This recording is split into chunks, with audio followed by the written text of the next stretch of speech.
Assalamualaikum dan salam sejahtera, salam satu Malaysia. Mohon tuan-tuan dan perempuan, terutamanya para pelajar agar dapat meminimumkan pergerakan keluar masuk kerana majlis kita akan berlangsung pada bila-bila masa sahaja. Sekian harap maklum. Terima kasih.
mengumumkan ketibaan Yang Berbahagia Encik Nizam Sani, Naib Presiden Kanan Pemasaran dan Komunikasi Bank Rakyat, diiringi oleh Yang Berbahagia Tuan Haji Abdul Ghani bin Muhammad Niza, Pengarah Bahagian Pengurusan Sekolah Berasrama Penuh dan Sekolah Kecemerlangan, serta Div-Div Kehormat masuk ke Dewan.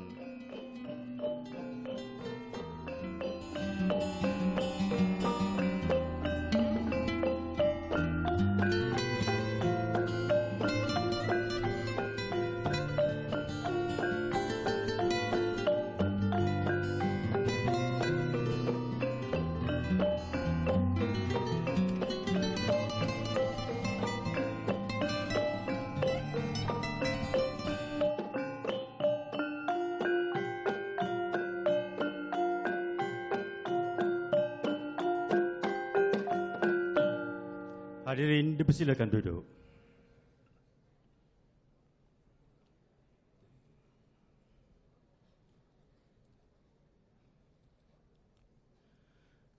Bismillahirrahmanirrahim. Alhamdulillahirrabbilalamin. Assalatu wassalamu ala Sayyidina Muhammadin wa ala alihi wa sahbihi ajma'in. Rabbi shrah li sadri wa yassir li amri wahlul 'uqdatam min lisani yafqahu qawli. Assalamualaikum warahmatullahi wabarakatuh. Salam sejahtera, salam satu Malaysia. Yang berbahagia Encik Nizam Sani, Naib Presiden Kanan Pemasaran dan Komunikasi Bank Rakyat. Yang berbahagia Tuan Haji Abdul Ghani bin Muhammad Niza, Pengarah Bahagian Pengurusan Sekolah Berasrama Penuh dan Sekolah Kecemerlangan Kementerian Pendidikan Malaysia. Yang berbahagia Pengarah-Pengarah Bahagian Kementerian Pendidikan Malaysia dan Pengarah-Pengarah Jabatan Pendidikan Negeri. Yang berusaha Barisan Kepimpinan Pengetua Sekolah Berasrama Penuh. Yang dihormati para tetamu jemputan, tuan-tuan dan puan-puan, para pelajar dan hadirin sekalian. Dari Dewan Tun Abdul Razak, Menara Kembar Band Rakyat, dipersembahkan pertandingan akhir bahas bahasa Inggeris Piala Perdana Menteri ke-42 tahun 2015.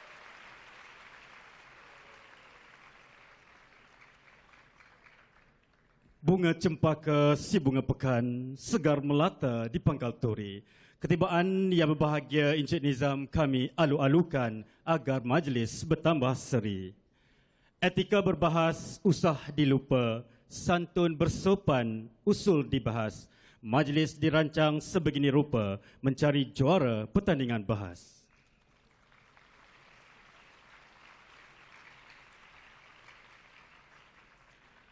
Untuk makluman tetamu kehormat dan para hadirin sekalian, pertandingan akhir bahas bahasa Inggeris pada hari ini akan dilancarkan secara langsung ke seluruh dunia menerusi laman sesawang www.edwebtv.com. Para hadirin sekalian, pertandingan bahas Piala Perdana Menteri merupakan satu pertandingan yang berprestij bagi warga sekolah berasrama penuh. Tahun ini untuk kali kelima pertandingan bahas Piala Perdana Menteri telah mendapat penajaan sepenuhnya oleh badan korporat iaitu Bank Kerjasama Rakyat Malaysia Berhad. Penajaan ini menepati saranan kepimpinan tertinggi Kementerian Pendidikan Malaysia yang mengalu-alukan sektor swasta membantu sekolah dan Kementerian Pendidikan agar merancakkan lagi aktiviti kokurikulum. Syabas dan terima kasih kepada Bank Kerjasama Rakyat Malaysia Berhad dari kami warga SPP atas penajaan ini. Ayo kita berikan satu tembukan paling gemuruh untuk Bank Rakyat.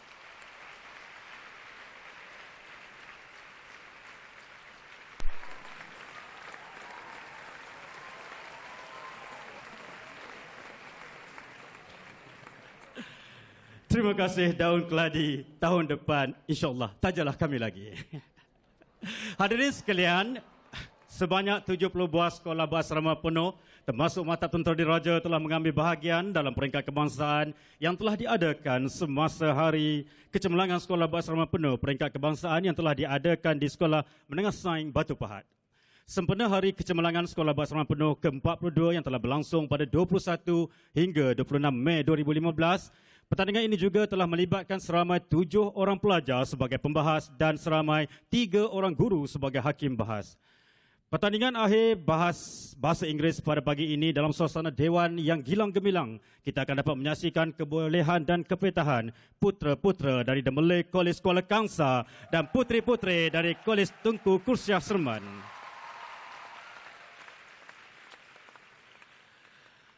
Hadirin sekalian, bagi meneruskan pertandingan majlis menjemput Speaker Dewan Tuan Haji Husni bin Ahmad Dahlan bersama-sama para pembahas naik ke pentas dipersilakan.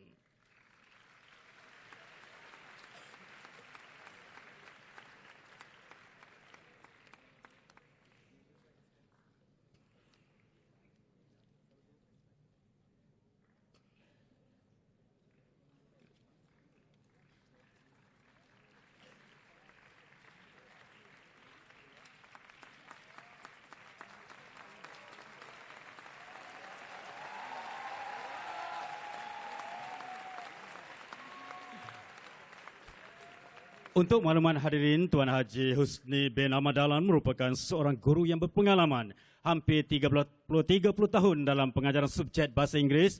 Kini beliau berkhidmat sebagai penolong kanan hal ehwal murid di Sekolah Menengah Sains Kuala Selangor. Sementara menunggu para pembahas membuat persiapan, adalah kita imbas kembali laluan kedua-dua pasukan hingga ke peringkat akhir pada hari ini. Pada peringkat suku akhir, pasukan dari The Malay College Kuala Kangsar telah menewaskan pasukan dari Sekolah Menengah Sultan Alam Shah.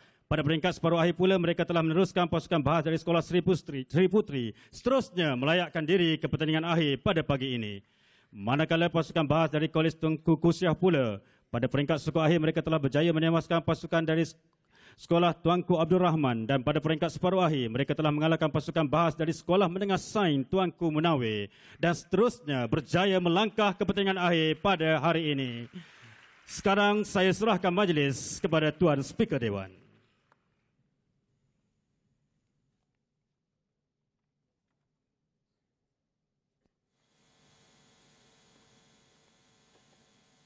Thank you to the Master of Ceremony. Assalamualaikum warahmatullahi wabarakatuh. In the name of Allah, most gracious, most beneficent, very pleasant morning, I would like to wish to our honorable guests.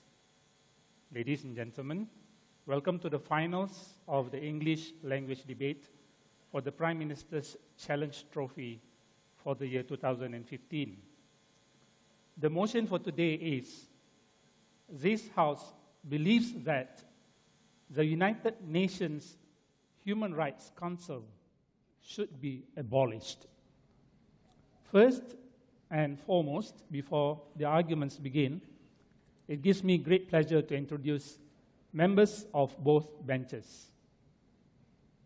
The row of formidable young ladies on my right, representing the government, is College Tunku Kursia.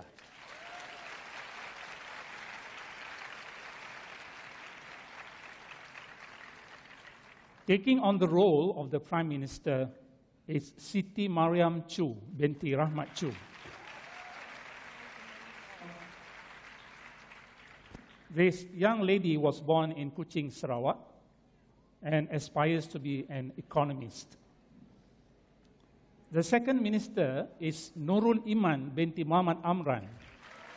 Assalamualaikum and a very good morning to all. This Form 5 student hails from Bandar Baru Bangi, Selangor, and her ambition is to be a diplomat. The third minister for the government is Anis Adina Ahlan Nasri.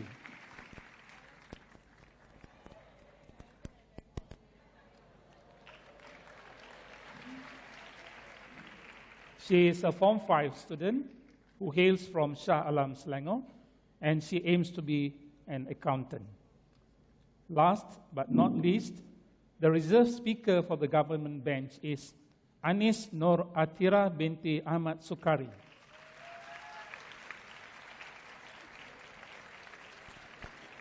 She is a Form 4 student from Kota Baru, Kelantan, and she wants to be a financial analyst. Now, onto the row of gentlemen on my left. Representing the opposition bench is the Malay College, Kuala Kangsar.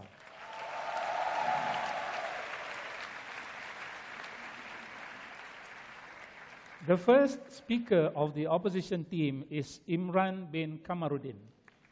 Assalamualaikum and a very good morning. He was born in Perak, a Form 5 student, and his ambition is to be a pediatrician. The second speaker is Amir Anik bin Abdul Haziz. Good day. He is in Form 4, hails from Kuala Lumpur, and he aspires to be a politician. And the third speaker for the opposition is Sheikh Muhammad Iskandar Zulkifli bin Ali. Assalamualaikum and a very good day. Abi to all. This young man was born in Selangor and aims to be a geologist. Last but not least, the reserve speaker for the opposition is Muhammad Nur Razik bin Marzuki.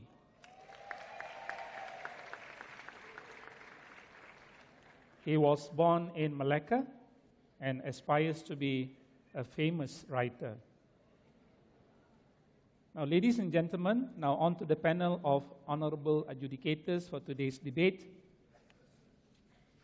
They are Encik Ahmad Faiz bin Yahya.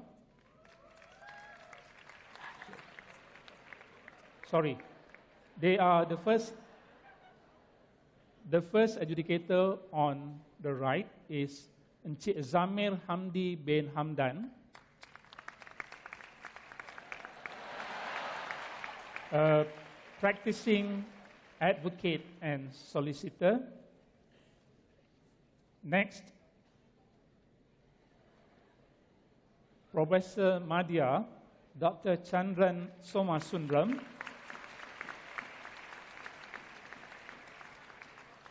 Professor Madhya at University of Malaya. Next, Encik Muhammad Abdul Latif.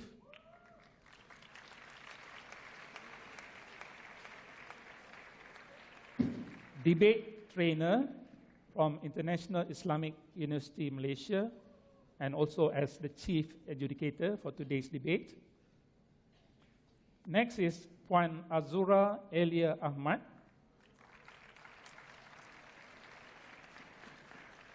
She is a lecturer from University Technology Mara, UITM. And last but not least, Encik Ahmad Faiz bin Yahya. He is a senior engineer at Miasat.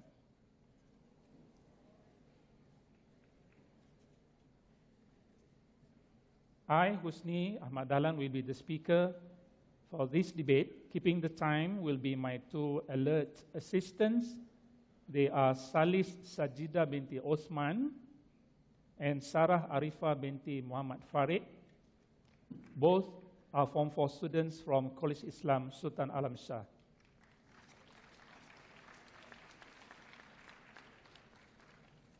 Ladies and gentlemen, before I proceed, it is my duty to read out the rules for today's debate.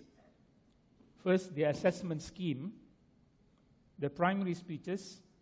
Marks will be awarded to each debater under the following categories: substance, 30 marks; strategy, 30 marks; style, 20 marks; language, 20 marks, and the total is 100 marks.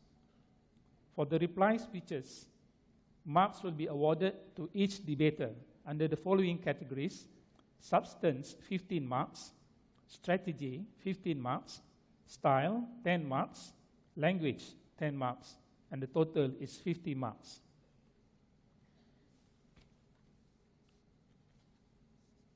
Now, the allocation of time. Ladies and gentlemen, during the primary speeches, each speaker will be given 8 minutes to present his or her case. Points of information are only allowed after the first minute, where the bell will be rung once. The bell will be rung once again at the end of the 7th minute. By the end of the 8th minute, the bell will be rung twice.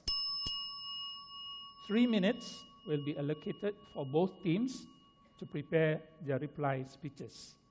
To sum up their cases, 4 minutes will be given to each team. The opposition will deliver first, followed by the government. And no points of information are allowed during this time. Ladies and gentlemen, both schools were in the finals last year. While I'm sure one will go all out to maintain its title, the other, I'm certain, will give their level best to take revenge over another.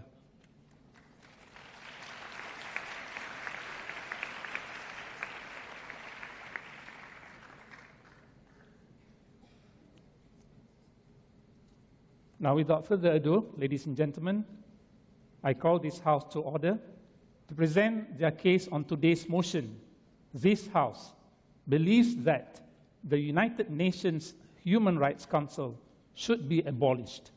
I call upon the Prime Minister, Siti Mariam Chu binti Rahmat Chu.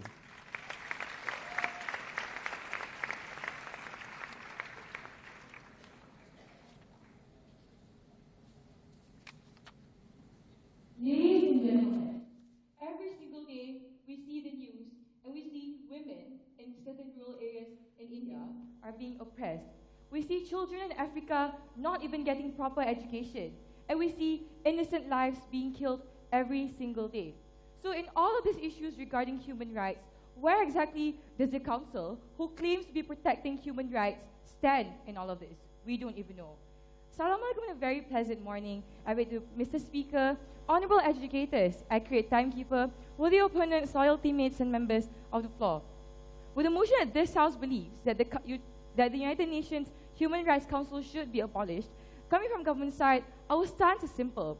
We strongly believe that the Council has tremendously failed to achieve its initial purpose, which is to uphold human rights. In fact, it has transformed into an ineffective body, and we'll prove to you in our arguments. So as a Prime Minister for today, my job is simple. I will explain to you the burden coming from government side and characterize the whole debate, and therefore giving our argument under the key phrase of ineffectiveness of the body. My second speaker will prove all of the tangible harms given by the Council, while my third speaker will deconstruct the whole case coming from government side. Why so early, boys? I'm sorry, decline. Moving on to the burden. So, what is government side trying to prove in today's debate? We believe that we want to prove that this Council will never achieve its purpose, and we believe that whatever it's doing right now is inadequate in order to uphold human rights. We believe that the world will be better off with having countries to solve their own human rights problems, or even having a multilateral discussion, for example, organizations like NATO, or we can even have a Supreme Court of Human Rights, like what the European Union is doing. So, moving on to the characterization, let me explain to you on what exactly is the United Nations Human Rights Council. We believe that the original purpose of the Council is to act as an intergovernmental body that is responsible for human rights. They claim that they strengthen and promote the protection of human rights all around the globe. But we believe that any progress being made by the Council is too slow and too minuscule, and it doesn't even create an effective impact in the end of the day. So before moving on to my arguments, yes, sir. Progression of human rights. All of the tangible harms given out by the Council will be explained by my second speaker, which is all her argument is all about. So moving on to my very first argument on the key phrase of ineffective body. I have 3 levels under this argument. Number 1, let's look at the nature of the Council in the first place. We believe that the method of addressing human rights issues done by the Council are simply by making recommendations and also by writing resolutions. Meaning to say that right now, if a country is being reported to the Council for violating human rights, the Council will only write resolutions against this particular country. What is the problem with this? We believe that the problem is the very fact that because the Council does not enforce or does not impose any actions upon these countries, the problem here is that the countries don't feel urged and they don't see the necessity of upholding human rights to begin with. But even if the Council start to take actions, we believe that a bigger problem will start to occur. Because we have to recognize that the Council depends hugely on powerful countries, for example, the United States, when it comes to fundings. And we also tell you that most resolutions being made by the Council are already against Israel. And we also tell you the problem here is that if they start to take actions against Israel, the whole thing will be against superpower countries, for example, the United States. And we will also tell you, even in status quo, the Council already has an agenda, item number 7, which specifically is against Israel. And we also tell you that how the United States openly condemns this agenda, and they say that they don't want to have anything to do with the agenda. Hold on, sir, I'll take you in a minute. And we also tell you how US is the biggest benefactor of Israel in the end of the day. And we give you an example on how US pulled away its fundings from UNESCO after UNESCO recognized Palestine as an official state. So we tell you that in the end of the day, countries like the United States will lose interest in funding the Council. And we think that will cause a huge dent on the Council's funding. Before moving on to my second level, yes, sir. Thank you. If it is true that member councils are not developing human rights, why has Cuba and Saudi Arabia recently voted against violation of human rights towards the LGBT community? So we think that in the end of the day, the policy of the Council itself is very problematic. They're merely writing resolutions. Fine, if you are claiming that Saudi Arabia is moving towards that progress, right? We think that there are also, in status quo, bigger problems that the Council is not even catering to in the end of the day. So we think that that itself is a much bigger problem, something that the opposition side has to answer in the end of the day. So second level, what the Council is focusing on is that out of 103 resolutions being made by the Council since its very first inception in 2006, 56 of it are only focusing against Israel. I also tell you that there are 21 special sessions held to address dire humanitarian crisis, and 7 of it are particularly against Israel. To a certain extent, we think that all of these measures taken by the Council is becoming unnecessary. Why? Because we know that even with all the resolutions being made against Israel, we don't see Israel improving. Because intuitively, if you have that strong of a power like Israel, why would you just stop attacking civilians and killing innocent lives just because a council recommended for you to do so? We think that it's not in the interest of Israel, and we tell you that huge funding is wasted, no progress is being made, and Israel is not even scared of the council. I'm sorry, sir, decline. But on the third level, right, even if the council will go beyond writing resolutions, it will only be another problem because then it will be an elitist body. Why? Because number one, we'll tell you that the bigger powers within the UN, for example, United States, China, and Russia, will be the ones who will determine who will be taken action against. Meaning to say that with all these countries, or particularly United States, being on the same side as Israel, we tell you that the actions will not be taken against the country that is recognized to be the most problematic country by the Council in the first place, which is Israel. So we believe that that itself is another problem. I'm sorry, sir, decline. But on the third level, even if the resolutions work and cause changes, we still think that it's not effective and it doesn't even cater to problems regarding human rights in status quo. Why? Because we tell you that the Council, even in status quo, is not addressing actual human rights violation in the world. For example, we still see more radical parties like the Islamic State. We see Boko Haram and even Hamas rampantly killing innocent lives. They are burning people alive. These are the kinds of things that the Council is supposed to address but never addressing in the very first place. We know that in the end of the day, the Council is extremely focusing on one party only and completely dismissing other radical parties, which causes bigger violation of human rights. So without that, in the end of the day, it doesn't even create improvement. So we have already proved to you how the body is ineffective due to its policy and also due to a lot of other levels that I've already explained under my argument. So before I take my seat, I would like to question the government side on, firstly, what is the necessity of the existence of the Council? But number two, how can the importance of the Council outweigh all of the tangible harms and its ineffectivity that I've already proven in my speech? So with all those reasons, we have never been prouder to propose. Thank you.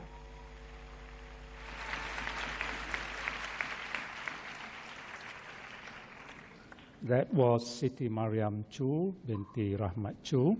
Her motto in life is, if it doesn't challenge you, it doesn't change you. It means she likes to face challenges in life.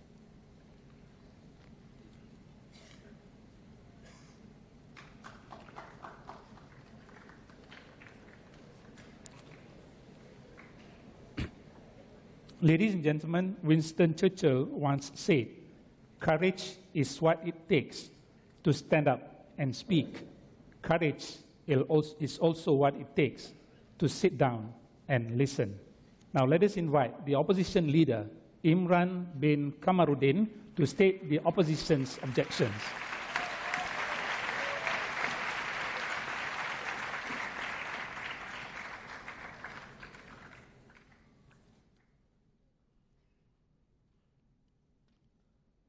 when women who were oppressed in Saudi Arabia were forced to have religious constrictions, the United Nations Human Rights Council stepped in. They gave a beacon of hope towards the people. Now, we can see more than ever that the government of Saudi Arabia has lifted the ban on women for them to actually allow them to drive. Hasn't this been more enough than a proof to say that the Human Rights Council is adequate enough to progress our human rights violation? Bismillahirrahmanirrahim. Assalamualaikum warahmatullahi wabarakatuh. And a very good day. Firstly, I bid to the Honorable Mr. Speaker, sir, wise panel of educators, punctilious timekeeper, my comrades inside of opposition, worthy opponents inside of government, and not to forget, members of today's very majestic parliament. Ladies and gentlemen, due to the failure inside of Prime Minister to set up good debate here, we have seen that they have not actually discharged a huge burden on their side. We must believe that on the government side, they must provide you reasons as to why the council is harmful within status quo, but more than that, the alternatives that they gave, such as NATO or individual states, must actually be elaborated that why that kind of actually alternatives is far more better than the council itself. But thirdly, we tell you it's also in government's burden to defend a world after the abolishment of this council would be actually progressive for human rights. Failure to do so is failure to win in today's debate. As for opposition, we would argue that human rights would be worse off without the council, and then hence with the clash that we'll make our stance that how government will bring more harms to human rights progress. Sit down, ma'am. Let's move on to the rebuttals I have for you today in order to resolutionize what's wrong with side of government. The first technical problem we have with them is they gave you the alternative of, hey, let's make sure that NATO countries can do this. Let's make sure that individual states can do this. But there's no elaboration to why those kind of states can actually outright and actually outweigh the benefits that the council has in order to progress human rights. But secondly, right, they gave a truistic burden towards the side of opposition. They told you that the Human Rights Council is not doing much action. They gave you that idea of the Human Rights Council is only to pass resolutions. That's exactly it. The Human Rights Council is not a body that can just invade another country. It has to be deliberating. It has to be put upon discussions. It's the ability for the council to actually categorize whether a certain problem in oppressive nations is a human rights violation or not. Only then can they call for action and look for United Nations Security Council or any other governmental bodies that can help to actually solve the problem on the ground. Unfortunately, ma'am, sit down.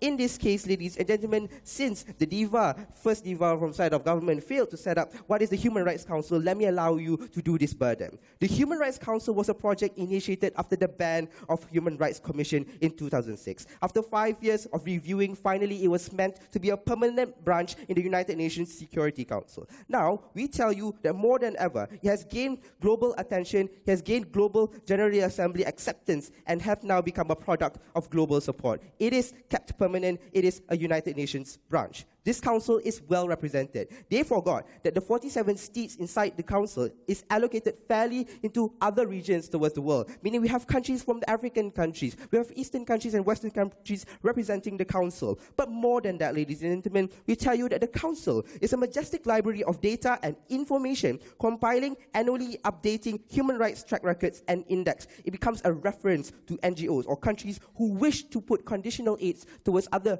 nations who are oppressive and make sure that they change. To clarify, everyone, let us be realistic. There is no council that will become perfect. It has faced challenges, like any organization would, but that doesn't mean that it's necessary for you to ban it, right? Just because the United Nations Security Council failed to invade in the Rwandan genocide, are you going to abolish that? Just because Greece failed, are you going to ban the EU? Sir. Is that what you're trying to propose? Before I move on, yes, ma'am. So the problem with the resolution is that countries like Israel are not even scared. And if you say that UNSC is there to cater to these problems, UNSC is not even doing anything to Israel.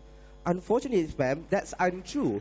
We've seen a lot of times Israel-Palestinians are the kind of motions, are the kind of discussions that have been placed into the council. We've seen a lot of countries being pulled out of that resolution, but to the very least, we put this issue into international spotlight. How do you actually make sure that NATO or your individual states come up here and tell us that this is an international issue when it can actually be masked as selling human rights violation and can actually be masked as putting up self-interest? Deal with that problem first, ma'am.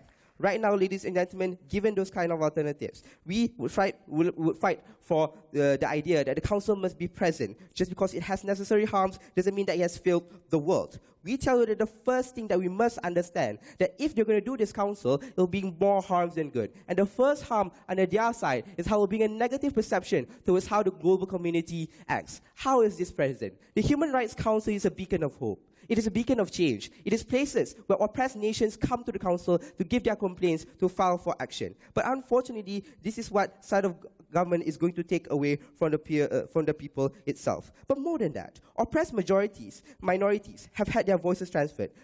An example is, in Nigeria, where cultural roots have enslaved females to have genital mutilation, they have finally received help from the council. The Human Rights Council entered the country, created a committee in Nigeria, and sent reports in and out of the country. What has happened? Soon after, the Nigerian government placed a ban on FGMs, or female genital mutilation, in terms of internalization of the problem. But more than that, ladies and gentlemen, we've seen a lot of prosecutions, like side of government wanted to claim from the LGBT community, how they're not given rights. Right now, the United Nations Human Rights Council with the numerical mass that they have, is now better at in helping this problem to be lifted. How so? They have once proven, based upon the Ottoman in 18th century, that the study of decriminalizing homosexualities have actually attracted OIC countries, which might be conservative, to help go against the violence on the ground. If this is not proof of how Human Rights Council has progressed, what is, ladies and gentlemen? Therefore, given all this, how that at the government side to call for an organization that has dealt with so much violations, we would also lose the credibility to act plurally in our oppressed nations to help them. Countries like Zimbabwe or the Republic of Congo would not listen to all your alternatives that you give, for example, individual states, because they believe that it's an imposition of ideologies towards them. The council represents a global perspective. That's why people would listen and change towards them even more. The conclusion towards this is the government is willing to throw up our human rights progress, and we don't want that to happen, ladies and gentlemen. Finally, we would tell you that we will lose sustainable discourse inside of status quo. There is going to be no immediate action being taken under government's world because there is no organization that is ready to deal with the problem. We tell you that opposition sustains the progress and discussion of human rights, even if the abuse does not occur. Opposition can send observers, investigators to countries with suspected oppressive nation and call out for necessary action. Government will forever be slower in human rights progress. They will fluctuate the idea and interest of states to act upon human rights abuses. That is the negligence that we put on the side of government. We tell you that your side brings more harm than good. In this case, in comparison towards the government, we tell you that they are weak in actually changing human rights progress, because a world without the council is a world without the hope. A world without the council is a world without any organization to take place and be ready to listen towards the problems of the world. We are telling you that if we want to solve problems in Syrian conflict, we want to solve problems within our country, we want to solve problems in a lot of organizations, we must work together. That can only be achieved by this council. We have never been more prouder to propose that we want to share to you that human rights can be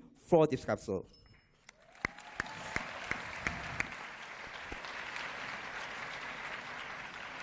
That was the opposition leader, Imran bin Kamaruddin. Imran wants to win the debate, but in his motto, he also states, strength does not come from winning. Your struggles develop your strengths. When you go through hardships and decide not to surrender, that is strength. That's his motto.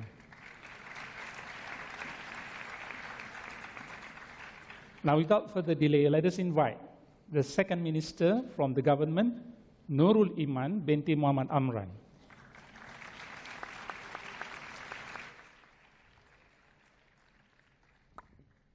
Test.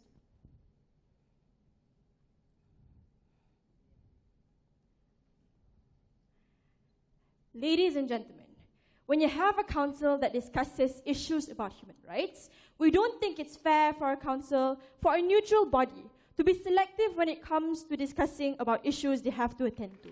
We think that when you want to discuss about issues of human rights, all issues have to be attended to. But before I move on to our case today, a few rebuttals regarding side opposition. Number one, they told us on how Cuba and Saudi Arabia have been showing progress over years. We concede that there are certain progresses that have shown partially resolved issues regarding issues of human rights. But we think that the harms that this council brings onto today's table outweighs the certain slow progress that this council brings, but I'll later go through that in my arguments. But number two, they told us on how this council only exists as a body that discusses things about human rights. That's exactly our problem, because we think that there are already numerous discussions happening about Syria, about Israel, and there are 56 reports out of 103 about Israel, but no action has been taken upon Israel, and Israel is killing massive people day by day. This is a problem we want to attend to. But number three, we think that under their side, they told us that this council acts as a body which proves global perspective and has international scrutiny. Even in Syria school, media will always attend towards these bad states like Palestinian and Rohingyans, and media is always present for them to, for the international, for global to actually realize what's happening in these states that actually that human rights are violated. But sorry, I'll take you in a minute. And also, they have told you time and time again how, the existence of this council brings about numerous benefits, but the only thing that they've proven to us is the very fact that there's progress, and we have proved to you on how progress is slow, and more people are getting killed day by day. We think there are more effective ways that can be taken at the end of the day. But before I move on to my case, the handsome one. If it is true that the Human Rights Council is always slow in action, why is it that they had 3 emergency meetings to deal with Bashar al-Assad's regime and put him under multiple sanctions? Mr. Speaker, the idea about Bashar al-Assad being put in multiple sanctions, I'll get to that in my arguments, right? That it clashes directly with my arguments. So what exactly is my argument today? Why is the standard of human rights cannot progress under the ambit of the Council? This is the question that I will address to today. On the first level, of how it creates unfair representation. What do I mean by this? This means that the representation is insufficient. When you have 47 countries representing the whole world, how sure that these 47 countries can address and can understand the states that actually that human rights are actually violated? Because when 5 countries represent an entire region, this does not mean that they can cater to each and every country in that particular region human rights issues. Let me give you an example on how Thailand and Malaysia, we have different ideologies of human rights. We have different understandings, and we have different human rights problems to address. So say if Malaysia is in the council, you cannot expect Malaysia to address the issues of human rights that happens in Thailand, and you cannot expect Malaysia to understand the state of the people in Thailand at the end of the day. We think, on a comparative analysis, when you have regional blocs, multilateral organizations, or also other kinds of ways, we think that this creates a more focused discussion. But not only that, now nations can represent their own countries, meaning to say that nations can represent their own issues, and they have the upper hand and explain it. This is my issue, and this is the issue that I want to address to. So therefore, this creates a more effective discourse, and this is a more effective way. But under the Council, what they only do is that they only make reports or resolutions based on the investigations that they make. What is the problem with this? This means that the Council has to prioritize the more important issues that happens in the Council, or the more important issues that has been brought about in the Council itself. This means that they are unable to address to each and every single thing, or each and every single issue that has been addressed to the Council itself. Now smaller conflicts will be dismissed, and smaller nations will have to back down in order for this Council to be able to attend to issues like Israel, or North Korea, or Syria, which the world already knows that these are big issues to attend to. But before I move on, last one. Thank you. How can you say that the Council does not represent the global idea or the global community when the Council members are voted into via a General Assembly in the United Nations itself? We think that this, just by voting a certain country into the Council, does not mean this particular country can represent the countries in the region. We think that when you have different countries addressing different issues of human rights, this is when each country has to come up and represent their own set of human rights. But you only have 47 countries, and this is a misrepresentation of the whole region. But also number 2, what exactly are the effects of this unfair representation? This creates influence on, because you have different levels of powers in the Council. What does this mean? When you have big powers like the United States in this Council, and you have smaller countries like Vietnam in the Council, what does this mean? This means that the smaller countries like Vietnam have to back down, because you have to concede.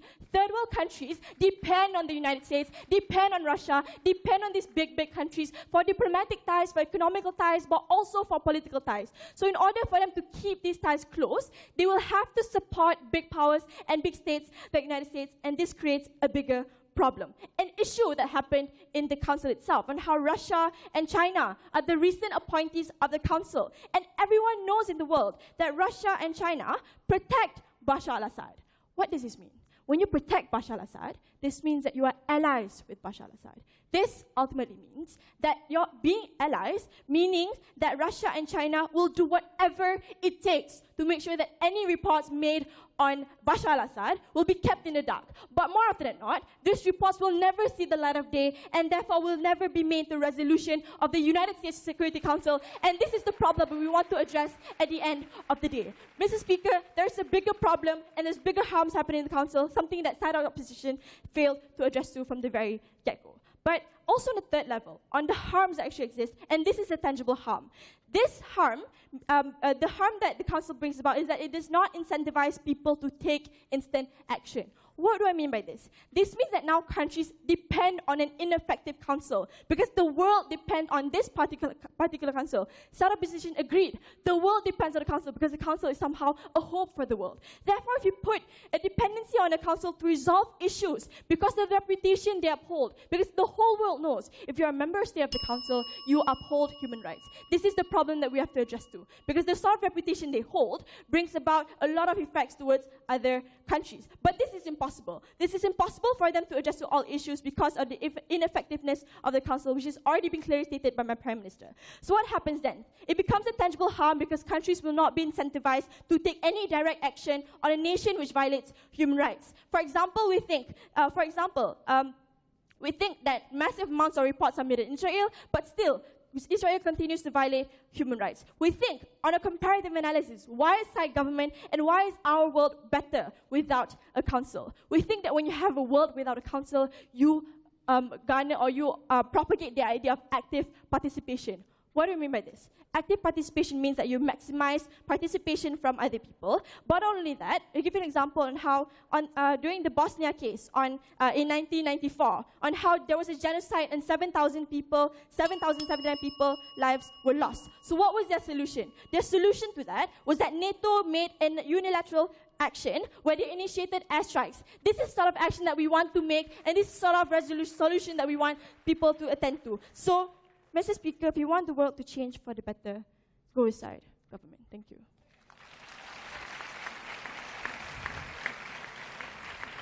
Thank you. That was Nurul Iman binti Muhammad Amran, acting as the second minister from the government. She has a very motivating motto in life. She said, "Gems cannot be polished without friction, nor man without trials."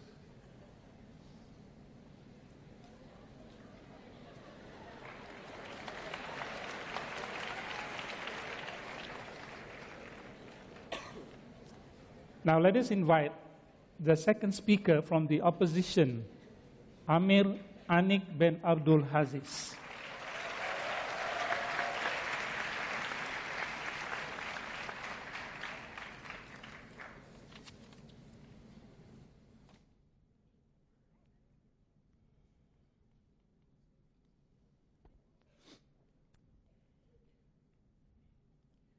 The Bosnian genocide was a good example of how the Human Rights Council has worked in the past.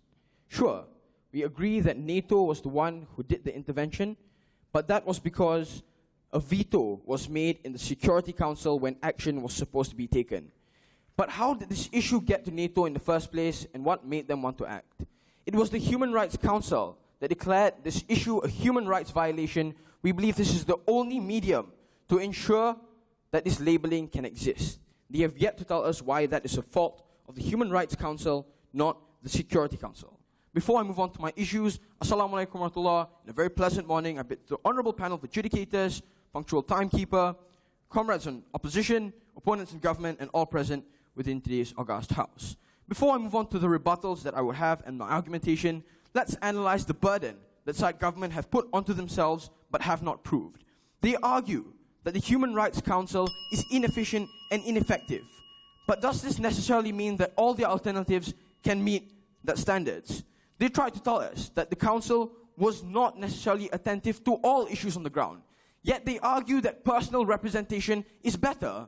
We question, how is it that Sudan, or the people within Sudan, can bring issues to the global community and say that these are individuals that are oppressed within my grounds? We don't see how countries or LGBTs within Uganda could come to the United States and tell them that I'm being harmed and you must act. In these circumstances, we find it extremely hard for people on the ground to have the same political leverage like the United Nations Human Rights Council. Let's argue that in their world, they have to deal with things like media censorship. They have to deal with things like proximity censorship that would exist within a lot of countries. Let's argue that human rights abuses against women in Arab countries is extremely rampant, but they cannot make a fuss about it because, ladies and gentlemen, other Arab countries within those regions also condemn this act and also condone this abuse. It's extremely hard for countries or for the people on the ground to use media to propagate these ideologies or get attention because of censorship. This is something that government has yet to prove. But more than that, why is our alternative better?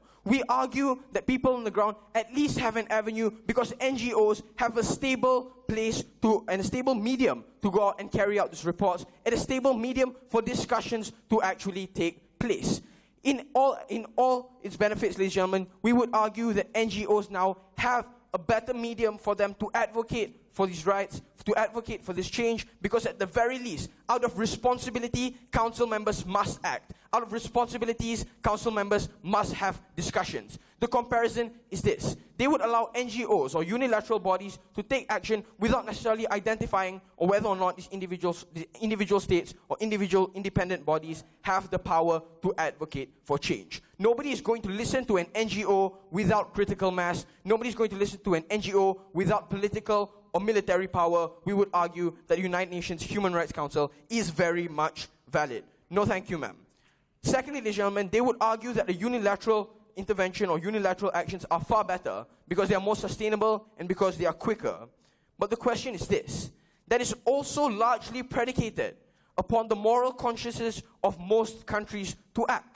We would argue that a lot of countries are less likely going to go to war or less likely want to implement sanctions because those are things that necessarily harm them as well. There's resources and money spent. They would have to argue why the responsibility to humanity is far greater than their responsibility to the economic state. Within those circumstances, we feel the imperative on their side is not present. We would argue, however, in comparison to our side, when we force these individuals to be responsible of their actions, but more than that, because these individuals have to take action by maintenance of perception. These are countries that are probably going to make more sustainable invasions and more sustainable action onto countries that are belligerent. More than that, sir, they would also argue that they want Muslim countries to enter Israel and Palestine to take issues into their own hands. We would argue that Muslim countries can do this without the existence of the Council. It is not mutually exclusive. They do it anyway. The question is whether or not they'll be using human rights as an excuse. But more than that, ladies and gentlemen, even if this were to deter the actions, what is the imperative for Muslim countries to declare themselves active enemies of the United States if they enter Israel, Palestine, and deal with the conflict on the ground? We would argue that the idea of interventions, meaning to say that when you intervene, you declare yourself an enemy of another state or another alliance, is good of an imperative to say, I should not intervene. In these circumstances, we don't see how it is sustainable. Yes, ma'am. How can you ensure that these 47 countries that represent the people in the Council can represent the countries of their region well? Because we see that different nations have different issues of human rights to address to. Please get into that. That's exactly the point. It is because of the separation in ideologies that they must come to a place where they can discuss a globally recognized and a globally acceptable standard of human rights. This is unprecedented because they allow countries like Uganda to continuously categorize homosexual massacre as their standards of human rights. They would blatantly disregard all the other labor union crimes that have been going on in China as their standards of human rights. We beg to disagree. We have to say that China must bring these standards into a council where they can discuss and be criticized on whether or not this is an acceptable metric. We would argue that it's far more important to have a universalized standard of human rights, even if it means that discussions must take place. Even if it means that it may be a little bit political, we would argue that the outcomes are far better. Ladies and gentlemen, let's move on to the argumentation where I talk to you how we make belligerent states on the council change and why that's the best for human rights.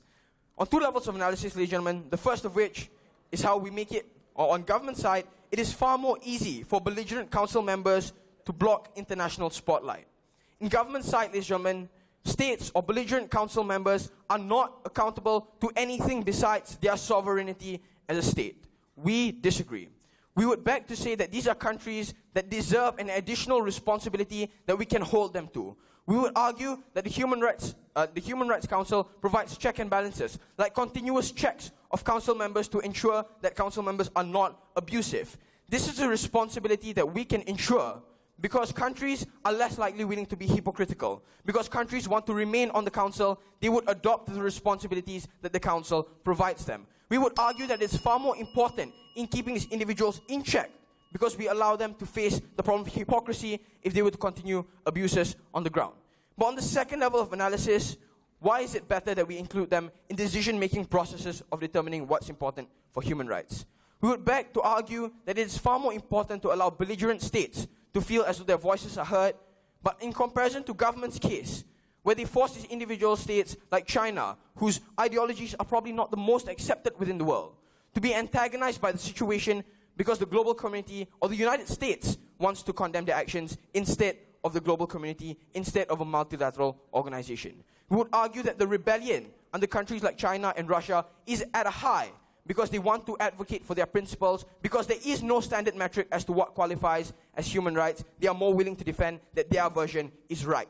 We would argue that it's far more important for this medium of discussion to take place in a more diplomatic matter rather than allowing proxy wars to happen within grounds itself because of the defense in ideologies. Ladies and gentlemen, we would argue for a world of peace. We would argue for a world of humanity. The four colors that MCKK represent are the four colors of humanity.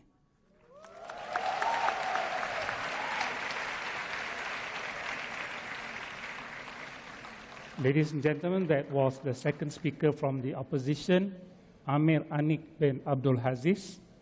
This handsome gentleman has the looks of Shah Rukh Khan in his younger days, I believe. But I believe the adjudicators will not consider this point in their marks.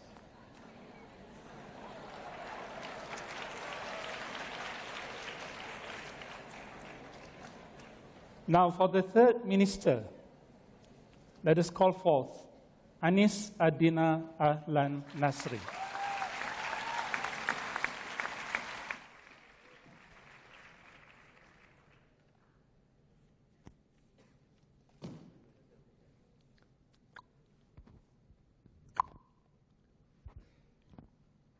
Ladies and gentlemen, 53 resolutions about Israel in the past 9 years since the council existed, but we don't see improvement in that land. We don't see the situation getting better.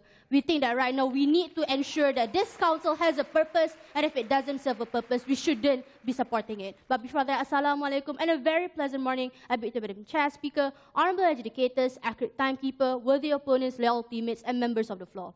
Debating on a motion, this House believes that the United Nations Human Rights Council should be abolished. As the third minister of government side, I wholeheartedly agree with this motion because we believe that right now the Council has failed to achieve its initial purpose to strengthen and promote the whole idea of human rights, and which is the reason why we need to ensure that we remove its existence. We think that right now its existence is merely ineffective, and it is only draining the resources of the United Nations, which can be put to better use. We can prove several harms that will outweigh all the so-called exclusive benefits, something that can also exist in pre-existing measures within status quo. So, what will I be doing for you today? My stance and my job is simple. I'll be deconstructing the case of opposition and proving to you why this case goes to government. First issue, on how they claim that right now there is a need for discussion and we need a platform, hence the reason why the council needs to exist. We need a council because right now the world needs a platform for all these nations to get together and discuss about differences and issues and ensure that these things do not prolong. Several responses.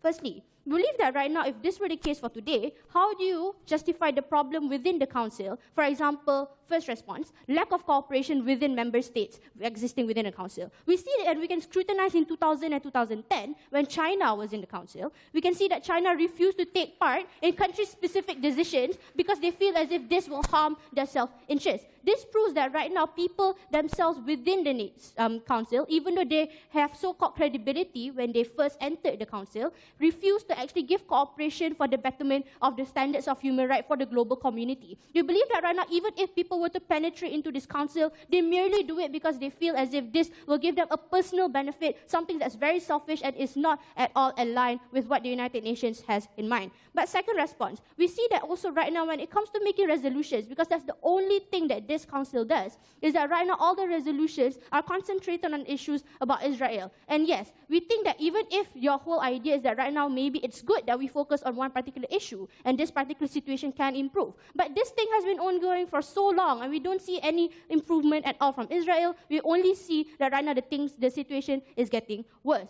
You think that right now there are a lot of other issues that are being dismissed, something that's been pointed out by my previous speakers, but obviously the opposition side wasn't listening. We think that right now there are a lot of other states that also have even greater issues that are also being hurt. People on the ground are suffering and crimes against humanity are also taking place in these regions. For example, in Zimbabwe, or even in Cuba, or even in a lot of other Arab nations. We think that right now, because right now they selectively choose the kind of resolutions and the kind of issues that they want to handle, proves that right now there is a specific biasness within the council, something that contradicts with their whole idea of how that right now this is a neutral platform for discussion. But before I move on to my next response, yes, the first speaker. If the council is abolished, will your alternative to act unilaterally have the same political mass, have same global representation, and solve Israel-Palestine conflict?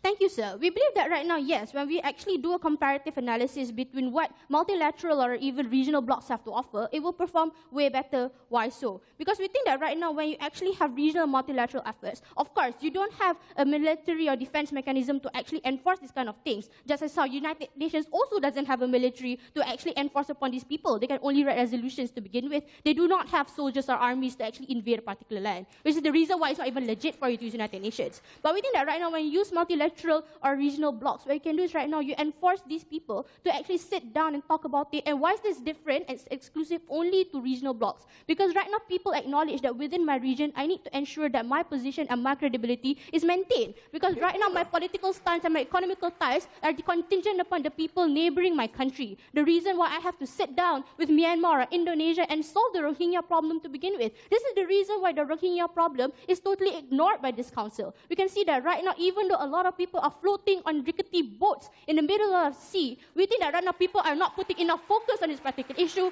Shame on the council.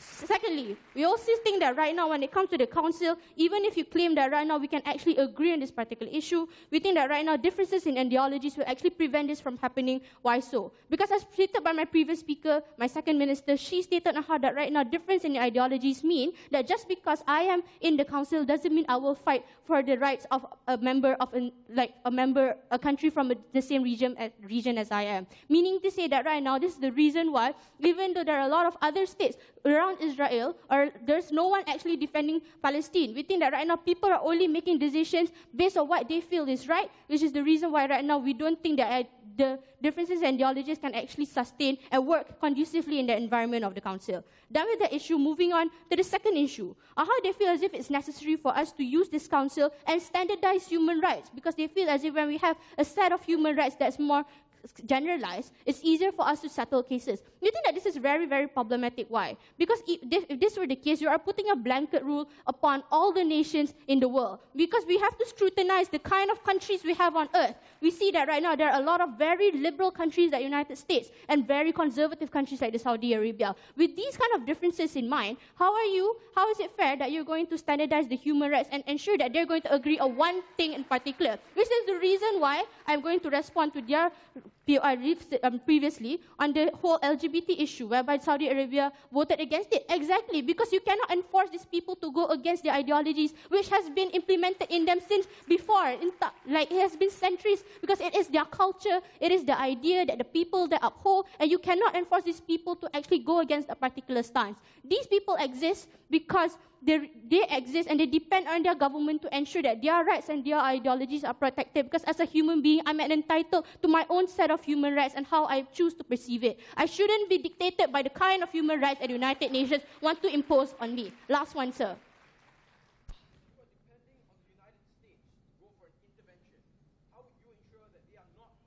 Motivated.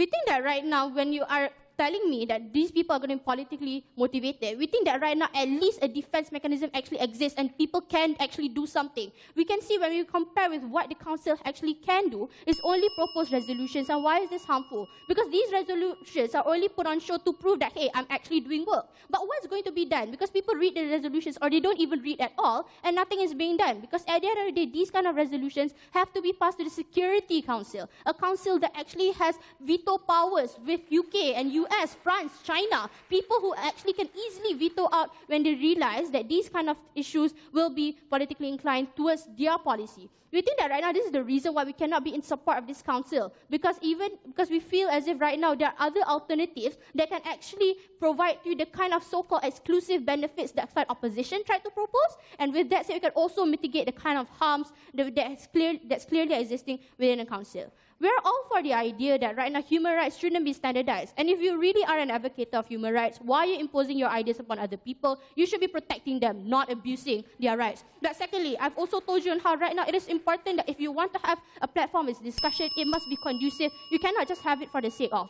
Debating for the last time for TKC, I've never been prouder to propose.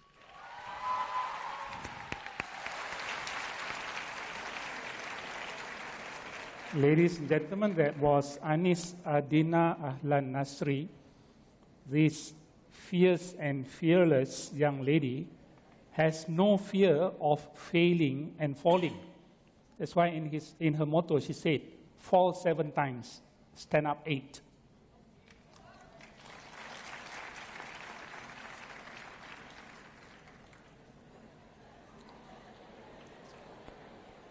Now that the government has had its say, let us call for the opposition whip to counter all points put forth by the government bench. Please welcome Sheikh Muhammad Iskandar Zulkifli bin Ali. Test. Mic test. It's amazing how short and flowery speeches from government side are more than enough to make me feel that human rights is not important, to the point that United Nations should stop fighting for human rights, to the point that United Nations should give up on the hopes that we have from our side of the house. Ladies and gentlemen, Assalamu alaikum and a very good day I bid to our panel of educators, both benches in today's debate, and not to forget, most appreciated audience that are present in today's debate. First of all, factual mistakes from side of government. It is untrue that the Human Rights Council already have a fixed set of moral standards that always fall back in determining whether something is a human rights violation or not. Why do we say so? Because that is the reason why every time there is a complaint rising to the council, there is always a discussion, there is always a voting system that will always continuously vote something, whether it is human rights violation or not. The discussion that happens every time a complaint rises show to you that the council does not have a fixed set of moral standards to judge whether something is violation or not. They always discuss whether something is violation of human rights or not, Mr. Speaker. Therefore, side of government try to lie to you. We think this is very reprehensible. But second of all, let's look at the burden that the government took into this debate. The burden that they took was to prove how Human Rights Council has tremendously failed to achieve its purposes. And they provided the harms of Human Rights Council to prove this. What's the problem of this, ladies and gentlemen? The harms they provided are caused by the system of Human Rights Council. If we can change the system and those harms can be minimalized, would you then okay with the existence of a council that specifically discuss about human rights, ladies and gentlemen? If the problem of government is the problem of how education system is not good, are you going to ban education, or are you going to fix and amend the system of education to make sure education works? We think this is a mismatch, ladies and gentlemen. We think that's problematic. But even if they wish to be absolute and say, no, the Human Rights Council can never overcome all those obstacles, they have not proved to us that a world without a council is beneficial. For example, if education is problematic and the system is like a sinking boat, you can never save them, they have never proved to us why a world without education is beneficial. That's the problem with the government's burden that they took in the early of their speeches. But before I move further, yes, any of you, the pretty one. We've already proved to you on how if the council changes method and go beyond writing resolutions, it will become an elitist body where it will be governed by countries and United States. Hold your horses. I'll come to that later. I mean Iman, the pretty one. Look, second question, is United Nations Human Rights Council an effective body? The government claim one thing. They only write resolution. This is why I come to you, Prime Minister. What's wrong with this argument? United Nations Security Council is the one taking action. As long as the Human Rights Council serves its main function to discuss, to vote, to label something as a human rights violation and call for an action to the United Nations Security Council, we think we should not abolish it because it already serves the main purpose the reason why they are invented at the first place. They accuse Human Rights Council for not taking actions. The problem is, Human Rights Council is not the one taking actions under United Nations. Human Rights Council only decide whether something is human rights violation or not and call for an action so that United Nations Security Council takes action. The false accusation is just a mere reason they want to make United Nations Human Rights Council looks bad. But second of all, this is the response to LO's POI. When we asked them, what about Saudi Arabia? There's improvement happening. She said, no, other problems also exist. There are other bigger problems that are still not solved. Look, they are expecting too much from a single body, ladies and gentlemen. We concede that no organization is perfect in the world. Nothing is ever perfect. But we must also understand that Human Rights Council already done something in status quo. You cannot expect Human Rights Council to address and solve every single issue in the whole world regarding human rights violation. You must consider the fact that Human Rights Council is never a Superman or a Batman that solves everything in Gotham City. That's impossible, Mr. Speaker. But the third issue that came out under this argument is this issue of politicized decision. We believe, ladies and gentlemen, Human Rights Council is not really politically inclined. Why do we say so? Because Human Rights Council does not practice veto power just like Security Council or other organizations articulate. Because Human Rights Council practice equal vote, meaning to say that every member in the state, in the council, has only one vote towards an action. There are 47 states. Even if Russia, China, United States were to politically incline to something else, to protect their allies, and to vote that is not considering moral, but considering political, we believe that there are another 44 states that can vote against these three superpowers and still counted as equal vote, ladies and gentlemen. We think that's the best part of Human Rights Council that they missed out. But before I move on, yes.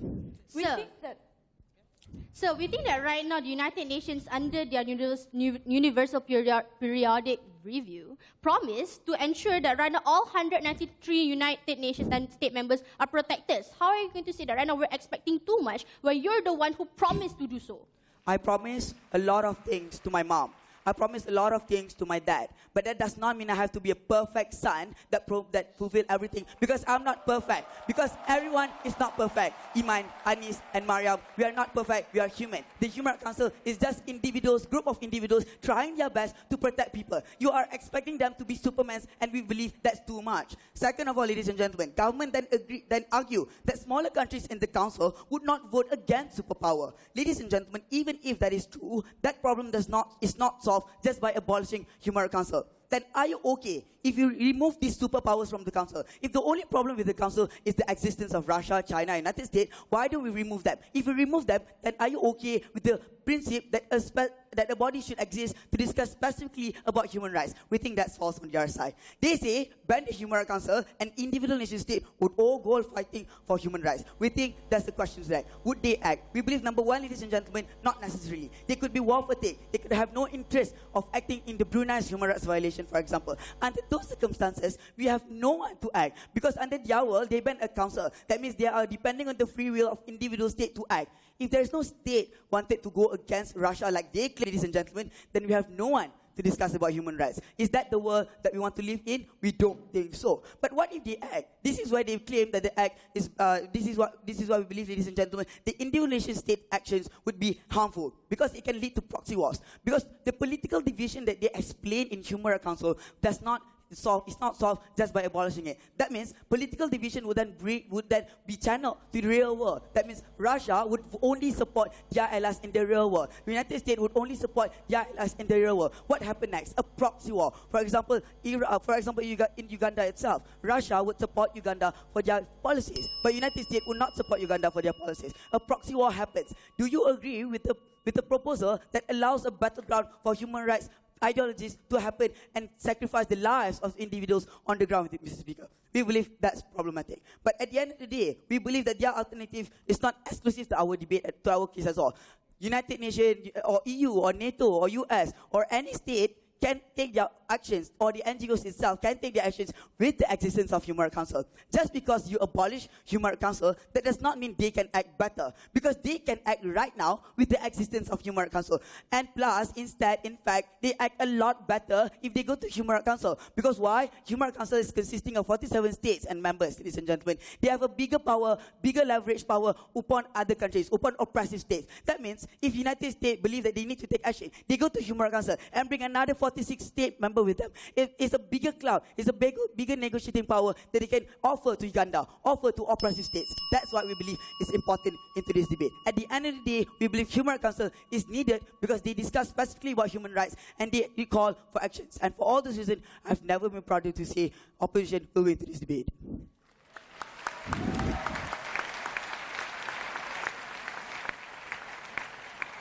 Now, ladies and gentlemen, that was the opposition whip, Sheikh Muhammad Iskandar Zulkifli bin Ali. Now, this young lad talked like a politician, so I think he should reconsider his ambition to be a geologist.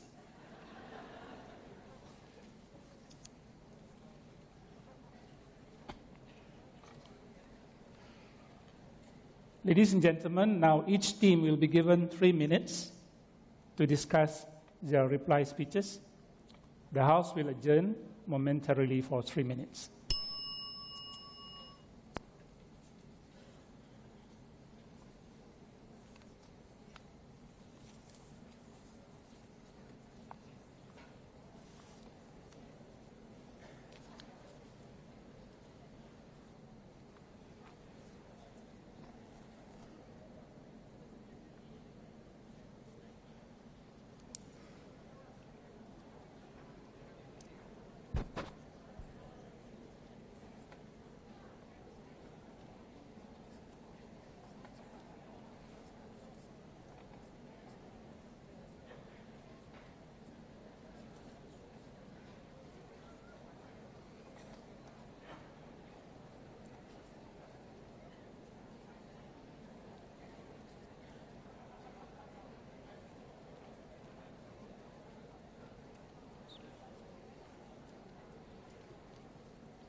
Thank you, timekeepers.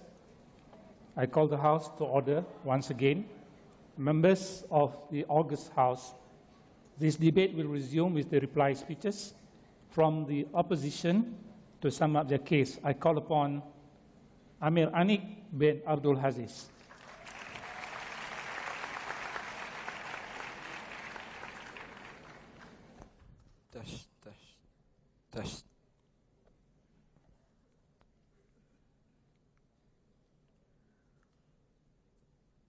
9 years after the Council is established in the year 2015, China has revoked their labor laws, Russia has signed a treaty to condemn LGBT violence, and women in Saudi Arabia can finally drive. We feel that participation in the Council and the existence of this Council has done nothing but pressure participating countries to make reforms, because we provide them an avenue to be hypocritic and be pointed out by the international community and the Council itself. This is a benefit that Syed government had blatantly disregarded because it was convenient. We feel that despite their negligence to our case, in a vacuum, why have they failed? They would put us in a world where the only recourse Palestinian kids have to the dealing of the conflict, the Israeli conflict, is hope that the United States would be merciful enough to maintain their standards of human rights and intervene on the basis of morality rather than prioritize their alliances with Israel. This is the only recourse they give to the children of Palestine in comparison to the recourse we can give you. At the very least, people on the ground are aware that their discussions are taking place. People on the ground are aware that attention is being given to them and due consideration exists. Even if choices may be political, at the very least, they are brought up. The world that opposition lives in is a world of transparency. The world that government lives in is a world where human rights abuses can be diluted, can be masked by saying that that is an extension of sovereignty. We would argue that that is not a world we want to live in. Secondly, they would live in a world where the only counterbalance, the only counter-narrative to the propagation of China's version of human rights is the intervention of the United States to uphold their version of human rights. We would argue that this is where lives are lost. This is where people don't come to a consensus. This is where enemies are made. This is where people die. We would argue that a more diplomatic medium must exist for the United States and China to come to a consensus as to what quantifies as human rights. It doesn't matter if it's political. At the very least, representation exists. At the very least, countries in the eastern region of the world can have a say in what goes on in the West. At the very least, countries in the West can argue as to why the standards of human rights in the East is wrong. It doesn't matter, ladies and gentlemen. The point is, these people are there. The point is, something changes. More than that, ladies and gentlemen, what have we told you about the Council? We told you that even if the process takes long, even if discussions are extremely counterproductive, at the very least, when there is a labeling of a problem as a human rights violation, it gains clout. It is given attention because it is seen as a human rights violation, not a unilateral problem that Uganda is facing. We also give hope to people on the ground that something is being changed, but more than that, we give hope for the people on the ground to know that the world is coming together and the world is liberating as a whole. More than that, we provide a platform for countries to identify regions that have been discriminating, that have been violating human rights to the masses. Because we create a data block and a library for NGOs to send reports, for discussions to be carried out. And more than that, ladies and gentlemen, we allow the people on the ground to see that the global community and everyone in it is paying just as much attention to human rights as all these other NGOs and as the United States. We would argue that tranquility and globalization is the best. Ladies and gentlemen, in the year 2015, we would argue that humanity has come a long way.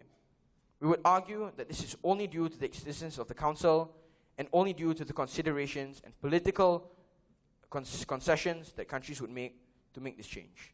For all those reasons, MCKK has never been prouder to stand for humanity as we have always have.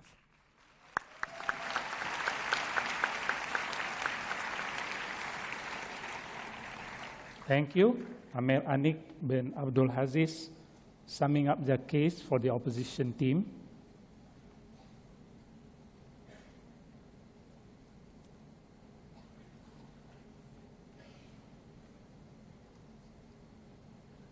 Now, from the government, who has the final say in today's debate, I call upon Nurul Iman binti Muhammad Amran.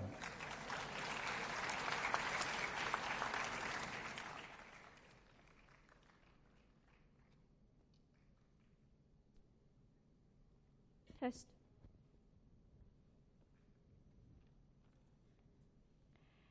Ladies and gentlemen, welcome to the reply speech arena. It is not our problem inside government if the handsome third speaker over there doesn't want to commit to his promises to his mother. But our problem is when, in the context of human rights, when civilians are killed day by day, and when people are deprived of their rights, this is the problem because you don't think that it's fair for a council like United Nations Human Rights Council to dismiss certain issues and to be selective when it comes to discussing human rights. So in my reply speech, I'll prove to you on how our case have been further enhanced by all three speakers, and I'll prove to you on how the things that said by side opposition has been fairly catered to by all three speakers. So I'll prove to you on how with the council you show no effectivity, and with the council there is effectiveness to begin with. So what happens if we have a council? What happens with the council? If you have a council, you only make reports and you only make resolutions. Therefore, countries don't feel urged to uphold human rights. But even if the third speaker from side opposition told us that, oh, if you find a flaw in the system, then you change the system. We think that even if you change the system and you allow this council to go beyond resolutions and have council taking actions, two different situations will happen. Number one, it's either bigger powers that US will dominate the council, meaning they'll try their best to garner support from smaller countries, or situation number two, they'll just lose interest in this council and they'll stop funding, and later on this council will have a bigger impact onto its council. We see no effectivity. But without the council, we have proved on how regional blocs and multilateral organizations already exist in status quo. And this creates active participation, which has never been responded from side opposition. We've proved to you on how there's things such as the Kurdish Human Rights Project, on how countries like Iraq, Turkey, Syria, and Iran are working together in improving the state of their human rights in their own countries. These are the kind of actions that have been taken by countries because they concede that the United Nations Human Rights Council is bringing slow progress. Even if they do bring progress, the progress is slow and they need to take a further step. This is the thing that we want to propagate to society. But also, on the level how now the clash between international scrutiny and how they want to allow global concession of human rights. We've responded to you and told you that when you have a global concession of human rights, or when you put international scrutiny because of this council, what you do is you put a blanket standard on the human rights, which has been created by my third speaker, on how she said, we have a dichotomy of understanding of human rights. And when you allow a global concession, what happens is that you don't allow people of different understandings to discuss, and this only creates further harms in the council itself. And within number two, media already exists to scrutinize the acts of violation of human rights globally, which have never been responded by side opposition. We think that media is already sufficient enough to show to the world that, hey, Palestinians are hungry, they are starving. People like the Rohingyans are homeless, they are houseless, and they need a place to stay. These are the things that have never been responded to. But the flaw in opposition, number one, they never prove exclusive benefits because everything they have said can happen under their case, and we have proved to you exclusively. But even if they have proved that there are benefits, it's only a small amount of progress, and it's insufficient. But number two, they have never responded to two things we have talked to you about, and how when you actually improve the system, what you do is that you create an elitist body, and our fundings will be affected, and how the council will not be effective at the end of the day. But also number two, they have never responded to the idea on how countries will be dependent on the council. Because you have to understand that smaller nations depend on the council to actually resolve human rights issues, but this council will never resolve issues for these smaller countries because they have bigger issues to attend to. Side opposition have failed to say that. Under their case, they only prove to you 2 or 3 progressing countries. But what about the other 103 countries that are yearning for their human rights to be heard? We think that so long as so far the council exists, people will fail to realize, and they will never realize, that they need to take a step further to improve the state of human rights, because just like opposition, they think that they are convinced that corrupted discussions are enough, but we don't think so. We think that world without council is better when you take further step into improving the state of human rights. With that, go inside government.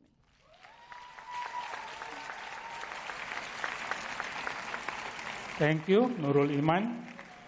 Ladies and gentlemen, the verbal war has been fought and the battle of wits has run its course. With that, the finals of the English language debate for the Prime Minister's Challenge Trophy for the year 2015 has come to an end.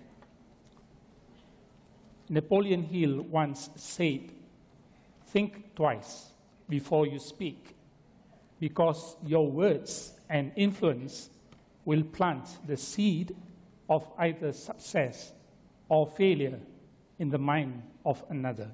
Unquote. Thank you to the members of both benches. Thank you to the honorable educators. Thank you, ladies and gentlemen, for being wonderfully attentive audience in today's debate. Now, I would like to hand over the ceremony to the Master of Ceremony. Back to you, Encik Asmadira.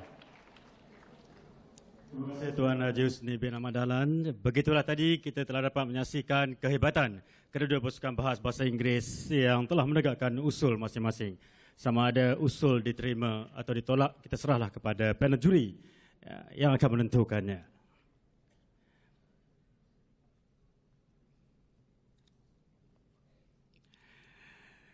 Seterusnya, penyampaian cenderahati kepada Speaker Dewan dan panel hakim bahas bahasa Inggeris.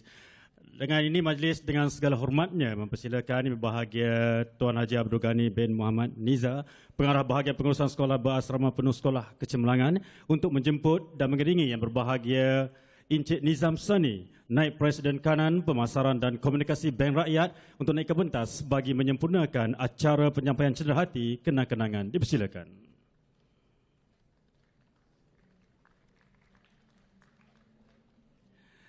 Dengan segala hormatnya, dipersilakan Tuan Speaker Dewan Bahas Bahasa Inggeris Tuan Haji Husni bin Ahmad Dahlan untuk menerima cenderahati kenang-kenangan. Dipersilakan.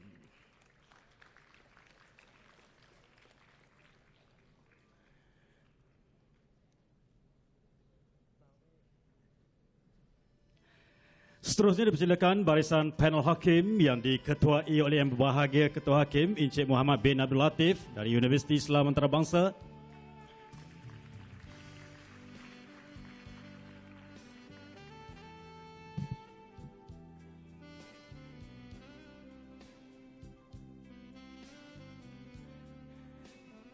Dipersilakan Yang Berbahagia Puan Azura Eli Ahmad dari Universiti Teknologi Mara.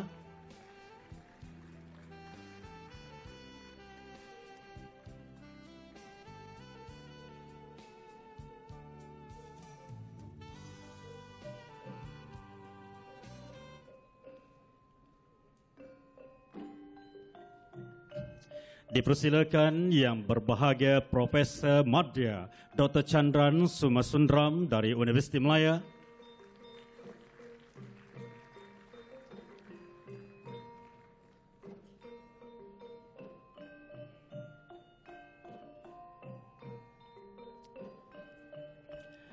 Dipersilakan Yang Berbahagia Encik Ahmad Faiz bin Yahya, Jurutera Kanan di Mesat.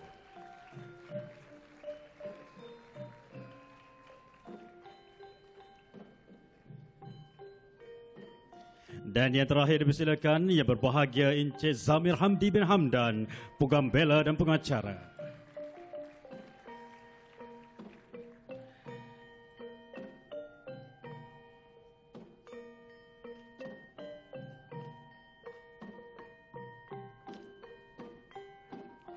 Majlis mengucapkan ribuan terima kasih kepada Yang Berbahagia Encik Nizam Sani atas kesudian beliau menyampaikan cenderahati kenang-kenangan itu sebentar tadi.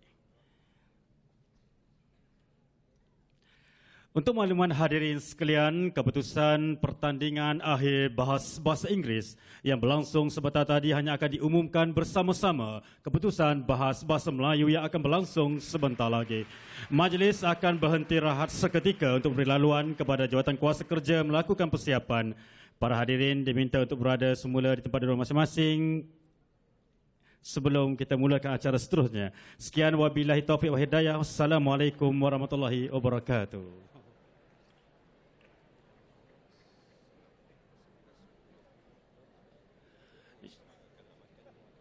InsyaAllah kita akan mulakan majlis kita jam 11 suku pagi. Dan juga untuk makluman, kita ada kafe di tingkat 5 dibuka bermula jam 7.30 pagi hingga 2.30 petang. Dan kita ada juga di bus Pos Malaysia, boleh menempah stem peribadi dengan harga RM15. Sekali lagi diingatkan, siapa yang like Facebook Bank Rakyat, anda akan mendapat lollipop sementara stok masih ada. Sesiapa yang mendownload aplikasi Touch Style, anda akan mendapat goodies beg istimewa daripada Bank Rakyat.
Assalamualaikum.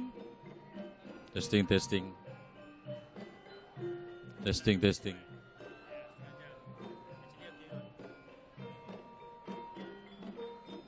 Testing, testing. Testing, testing.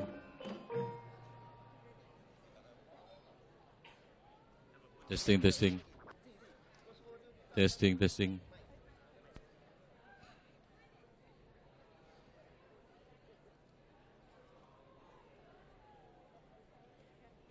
Testing, testing. Assalamualaikum warahmatullahi wabarakatuh dan salam sejahtera. Pengumuman untuk guru-guru pengiring, guru-guru pengiring, makanan untuk para pelajar ada disediakan di sebelah dewan kita. Jadi minta guru-guru pengiring boleh ambil makanan untuk para pelajar di sebelah kiri dewan. Terima kasih.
Kacau.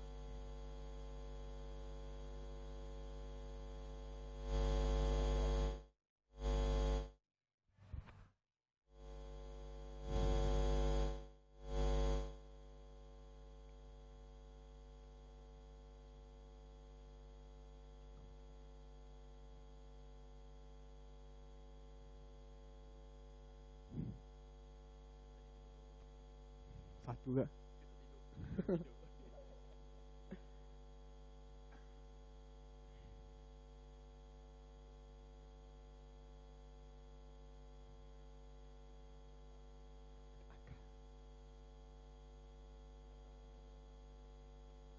Jangan pernah nikmat harga ialah jasa.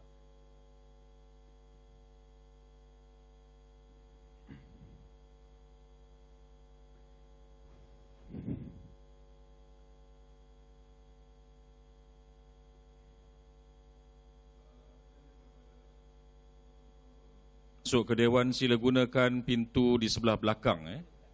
Saya ulang kepada para penonton yang ingin masuk ke dalam Dewan, sila gunakan pintu di sebelah belakang. Betul.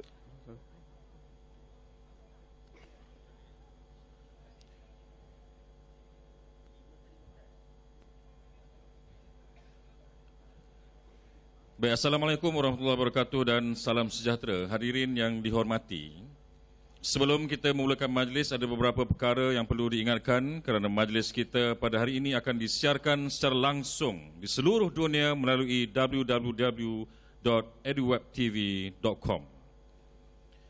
Mohon perhatian tuan-tuan dan puan-puan agar dapat mematikan telefon bimbit atau menetapkan pada mod senyap.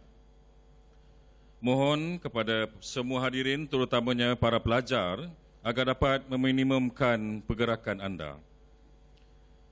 Hadirin juga diminta agar tidak meninggalkan majlis sebelum div-div terhormat berbuat demikian. Majlis pada pagi ini akan dimulakan untuk prosedur keselamatan apabila berlaku sebarang situasi kecemasan. Diminta para hadirin agar dapat bertenang dan keluar melalui pintu di sebelah belakang dan pintu di sebelah kiri tuan-tuan dan puan-puan sekalian.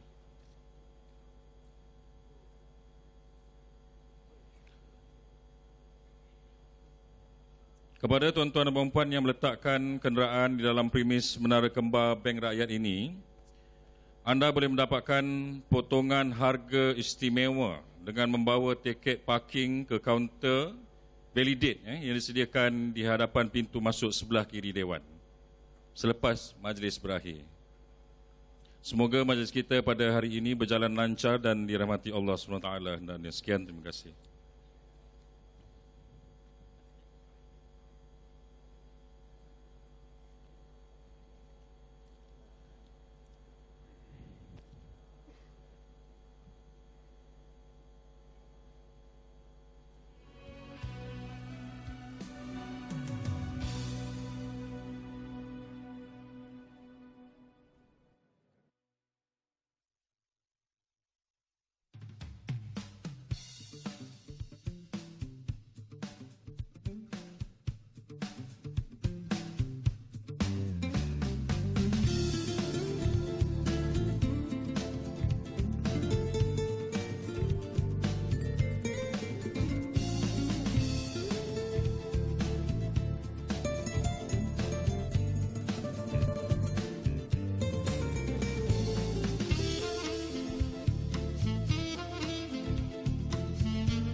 Kan kan anda kena apa, kan kena berdiri kat tempat sendiri kan.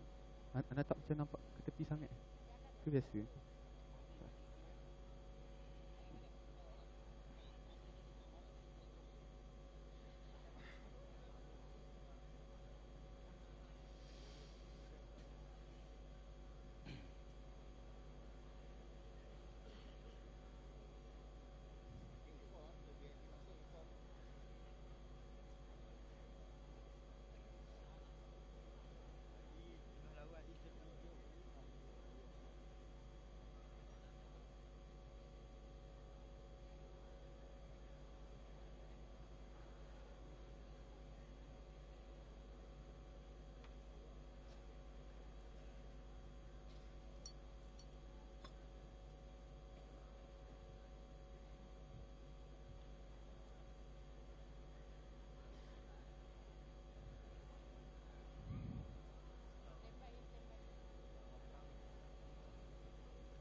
Mengumumkan ketibaan yang berbahagia Datuk Mustafa bin Haji Abdul Razak, Pengarah Urusan dan Presiden Bank Rakyat, diiringi oleh Tuan Haji Abdul Ghani bin Muhammad Niza, Pengarah Bahagian Urusan Sekolah Berasrama Penuh dan Sekolah Kecemerlangan Kementerian Pendidikan Malaysia dan Difdi Kehormat masuk ke Dewan.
Hadirin dipersilakan duduk.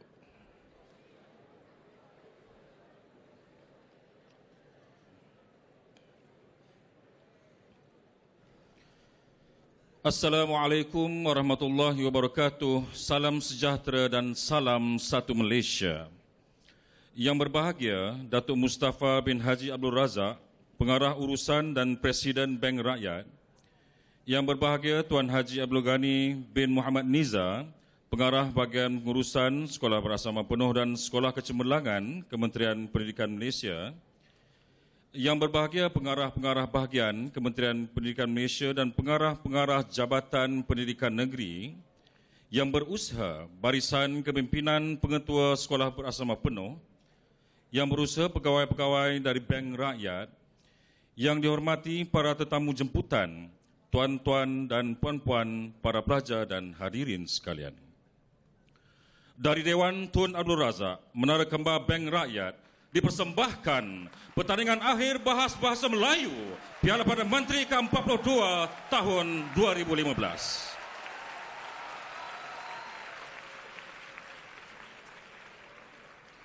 Bunga cempaka si bunga pekan segar melata di pangkal turi. Ketibaan yang berbahagia Datuk kami alu-alukan agar majlis bertambah seri. Etika berbahas usah dilupa, santun bersopan usul dibahas. Majlis dirancang sebegini rupa, mencari juara pertandingan bahas. Untuk makluman yang berbahagia Datuk dan para hadirin sekalian, pertandingan akhir Bahas Bahasa Melayu pada hari ini dipancarkan secara langsung ke seluruh dunia menerusi laman sesawang www.eduwebtv.com. Hadirin sekalian, bagi memberkati majlis kita pada pagi ini, majlis menjemput Al-Fadil Ustaz Azrul Syam bin Muhammad Bahran dari Kolej Islam Sultan Alam Shah untuk memimpin bacaan doa. Dipersilakan.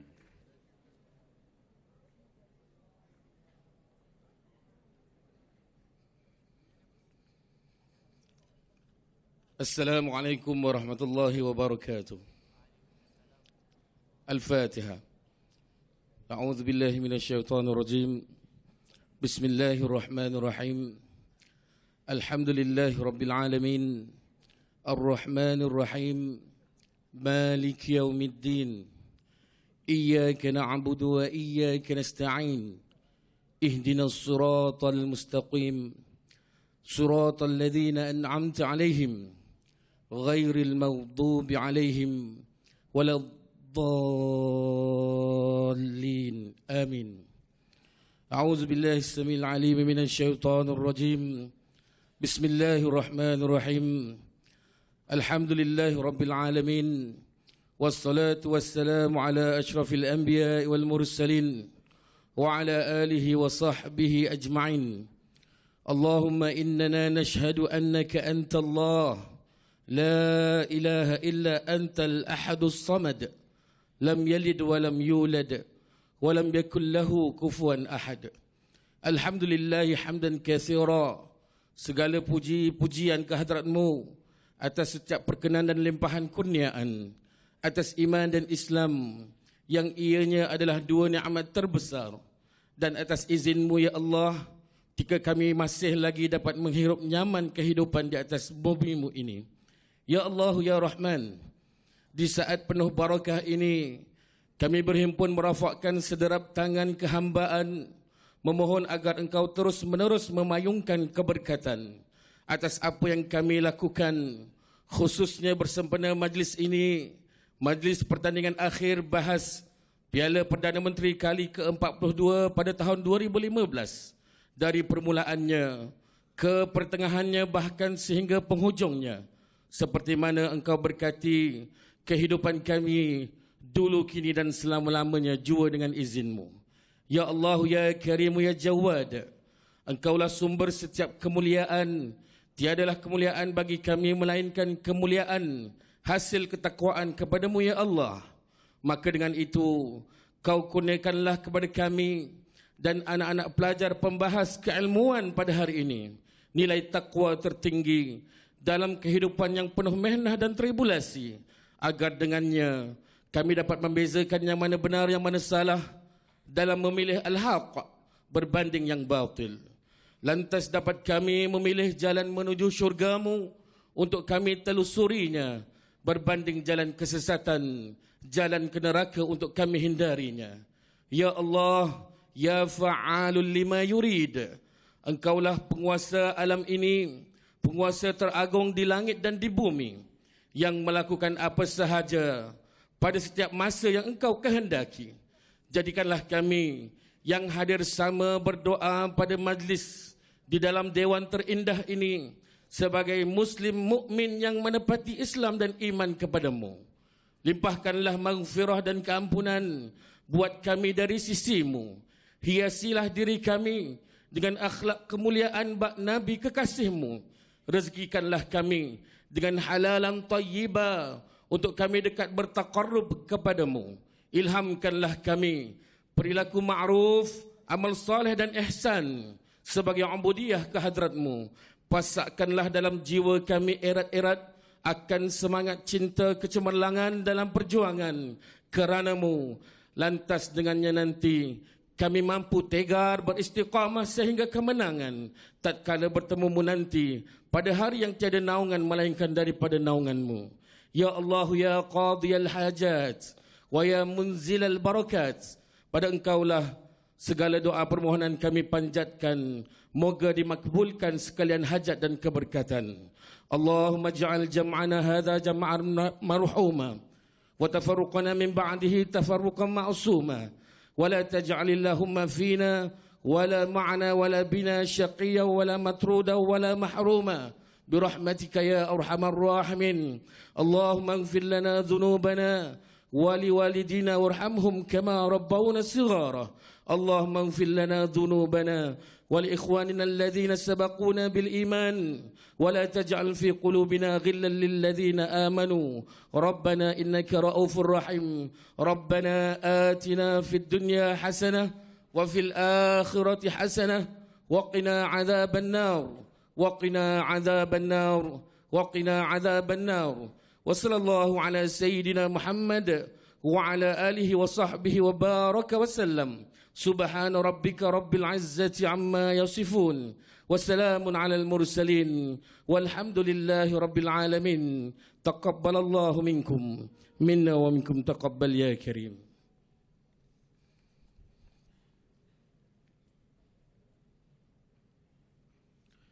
Amin amin ya rabbal alamin. Majlis mengucapkan ribuan terima kasih kepada Al-Fadhil Ustaz Azrul Syam bin Muhammad Bahran atas pimpinan doa sebentar tadi.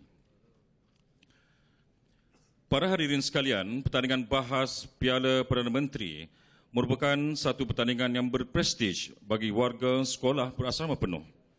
Tahun ini untuk kali kelima berturut-turut, pertandingan Bahas Piala Perdana Menteri telah mendapat penajaan sepenuhnya oleh badan korporat iaitu Bank Rakyat. Penajaan ini menepati saranan kepimpinan tertinggi Kementerian Pendidikan Malaysia yang mengalu-alukan sektor swasta membantu sekolah dan Kementerian Pendidikan agar merancangkan lagi aktiviti core curriculum. Syabas dan terima kasih kepada Bank Rakyat dari kami, warga SBP atas penajaan ini. Ayuh kita berikan tepukan paling bergemuruh untuk Bank Rakyat.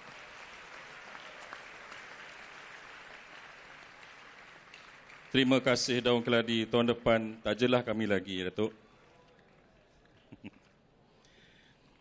Hadirin sekalian, tahun ini sebanyak 70 buah sekolah berasrama penuh, termasuk Maktab Tentera Diraja, telah mengambil bahagian dalam peringkat kebangsaan yang telah diadakan semasa Hari Kecemerlangan Sekolah Berasrama Penuh Peringkat Kebangsaan yang telah diadakan di Sekolah Menengah Sains Batu Pahat, Johor.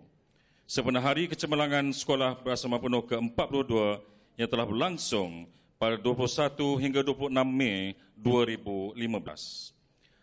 Pertandingan ini juga telah melibatkan seramai 700 orang pelajar sebagai pembahas dan seramai 300 orang guru sebagai hakim bahas. Pertandingan akhir bahas bahasa Melayu pada hari ini, dalam suasana dewan yang gilang gemilang dan serba indah ini, kita akan menyaksikan kebolehan dan kehebatan putera-putera dari Sekolah Tuanku Abdul Rahman Ipoh dan putera-putera dari Sekolah Menengah Agama Persekutuan Kajang.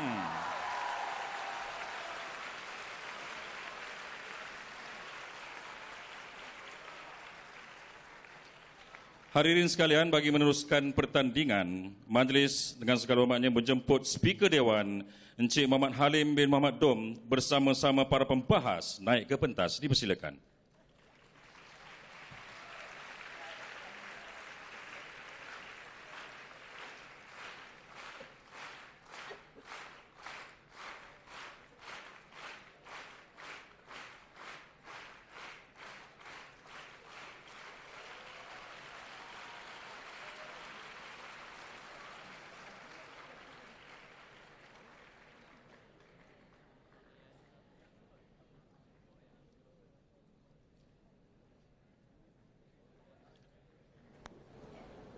Sementara menunggu para pembahas membuat persiapan, eloklah kita imbas kembali laluan kedua-dua pasukan hingga ke peringkat akhir pada hari ini.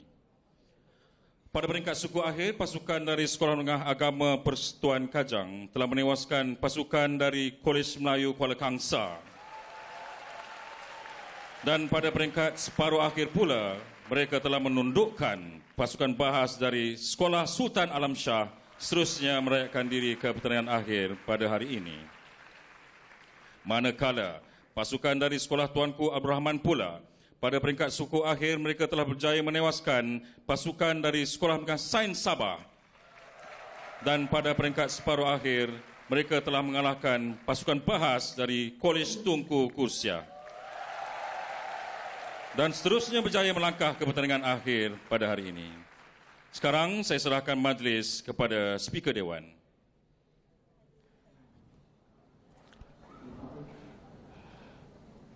Terima kasih kepada saudara pengerusi majlis. Assalamualaikum warahmatullahi wabarakatuh. Salam sejahtera, salam satu Malaysia. Selamat datang ke pertandingan akhir Bahas Piala Perdana Menteri bagi tahun 2015. Hadirin yang dihormati, tajuk perbahasan pada peringkat akhir ini ialah negara maju penyelamat krisis alam sekitar. Saya ulangi, negara maju penyelamat krisis alam sekitar. Hadirin sekalian, sebelum saya memulakan perbahasan kita pada hari ini, saya dengan cukup berbesar hati ingin memperkenalkan pembahas-pembahas yang berada di sebelah kanan, yang berada di sebelah kiri saya, yang cukup segak, cukup bergaya, cukup tampan pada hari ini. Di sebelah kanan saya merupakan pasukan pembahas dari Sekolah Menengah Agama Persekutuan Kajang.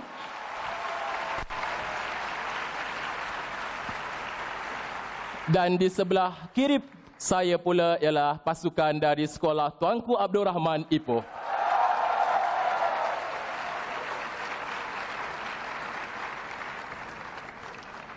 Pada hari ini, Sekolah Menengah Agama Persekutuan Kajang bertindak selaku pihak kerajaan, akan diwakili oleh Saudara Luqmanul Hakim bin Ghazali selaku Perdana Menteri.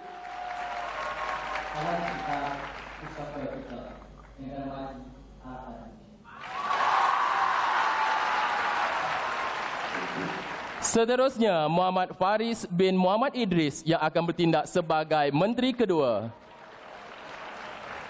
Dewan yang mulia, bukalah minda lapangkan dada kerana usaha penyelamat kita.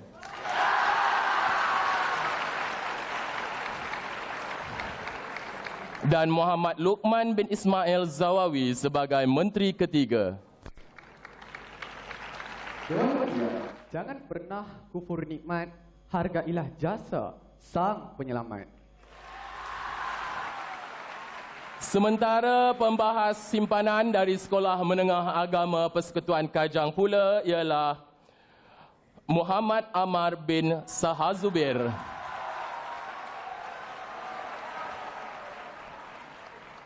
Harap bertenang penyokong-penyokong pihak kerajaan. Kita lihat pula penyokong-penyokong pihak pembangkang kita pada hari ini. Manakala di sebelah kiri saya ialah pasukan dari pihak pembangkang iaitu dari Sekolah Tuanku Abdul Rahman Ipoh. Dipersilakan Ketua Pembangkang Muhammad Afif Nazhan bin Muhammad Asni. Bismillahirrahmanirrahim. Assalamualaikum warahmatullahi wabarakatuh. Selamat bersindang buat anda semua. Seterusnya, Muhammad Ilman Hakim bin Abdul Razak yang akan bertindak sebagai pembangkang kedua. Assalamualaikum warahmatullahi wabarakatuh dan salam sejahtera buat seluruh pencinta alam sekitar. Dan pembangkang ketiga, Muhammad Syamil Aiman bin Azlan. Assalamualaikum, salam perdebatan buat anda semua. Tidak lupa juga jejaka kacak di balik tirai sebagai pembahas simpanan, Muhammad Alif Hazim bin Azlan.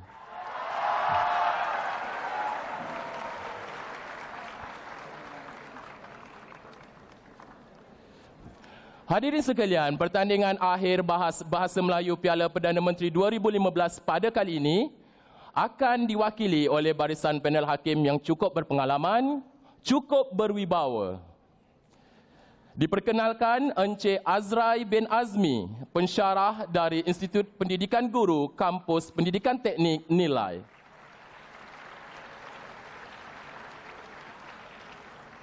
Seterusnya, Dr. Mazlina binti Muhammad Hussein, pengarah Pusat Debat dan Oratori Dunia Universiti Islam Antarabangsa.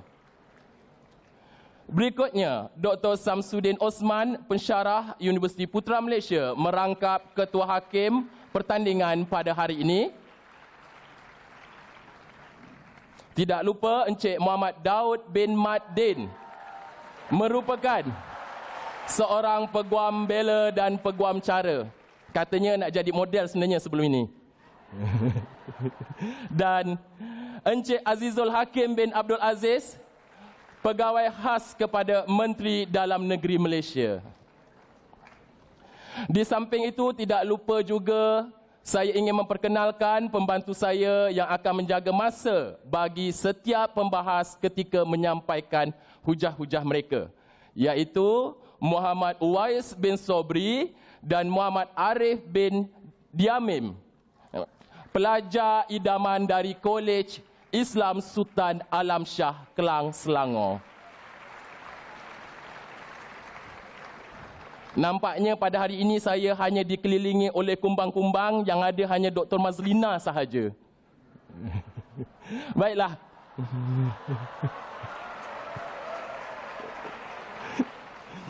Hadirin sekalian, sebelum pertandingan dimulakan, izinkan saya untuk membaca syarat-syarat dan peraturan pertandingan kita pada hari ini.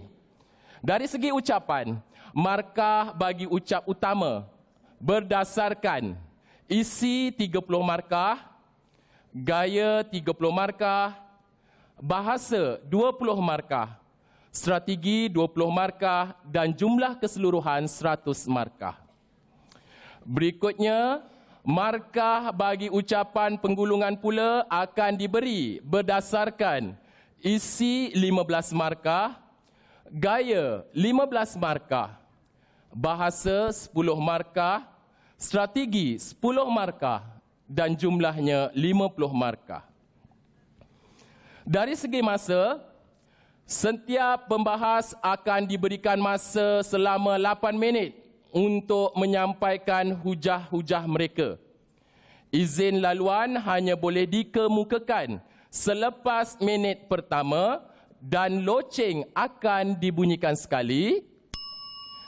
Loceng akan dibunyikan sekali lagi selepas berakhirnya minit yang ke-7, bagi menandakan ruang terbuka untuk pasukan lawan membuat izin laluan telah berakhir. Selepas tamatnya minit ke-8, loceng akan dibunyikan sebanyak 2 kali. Sebagai tanda pembahas sepatutnya mengakhiri ucapan mereka. 3 minit pula akan diperuntukkan kepada setiap pasukan untuk menyediakan ucapan penggulungan. 4 minit diperuntukkan untuk sesi ucapan penggulungan bagi peserta yang terlibat untuk sesi penggulungan ini. Pasukan pembangkang, akan menyampaikan ucap mereka dahulu dan diikuti oleh pasukan kerajaan. Bagi ucapan penggulungan, loceng amaran akan dibunyikan pada minit ketiga dan loceng akan dibunyikan 2 kali menandakan masa penamat minit yang keempat. Baiklah hadirin, pertandingan pada hari ini sudah pasti sengit kerana sebuah pasukan ingin menggenggam kejuaraan yang terhalang pada tahun lalu. Sementara sebuah lagi pasukan ingin merampas kembali piala yang pernah digenggam kira-kira 4 tahun yang lalu. Selamat berjaya diucapkan kepada kedua-dua buah pasukan. Baiklah, sekali lagi saya bacakan. Usul bahas pada hari ini ialah negara maju penyelamat krisis alam sekitar. Tanpa membuang masa, kita mulakan pertandingan akhir bahas Bahasa Melayu Piala Perdana Menteri tahun 2015. Dipersilakan Perdana Menteri dari pihak kerajaan, Luqmanul Hakim bin Ghazali untuk menyampaikan hujah-hujahnya. Dipersilakan.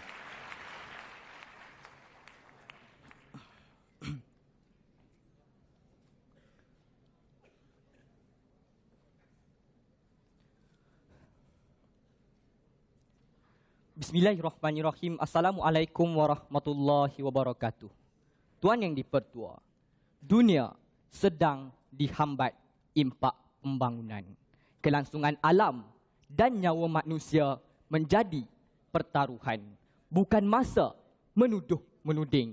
Kini masa kita cari jalan penyelesaian. Maka Dewan Yang Mulia, bertindak selaku yang amat berhormat Perdana Menteri, saya akan gagaskan usul kemuncak negara maju penyelamat krisis alam sekitar. Maka tuan yang dipertua, tanpa membuang masa, ayuh kita bergerak kepada arena pendefinisian usul yang telah perwakilan kerajaan cerakinkan kepada 3 frasa kata yang utama. Kita lihat frasa kata yang pertama iaitu negara maju.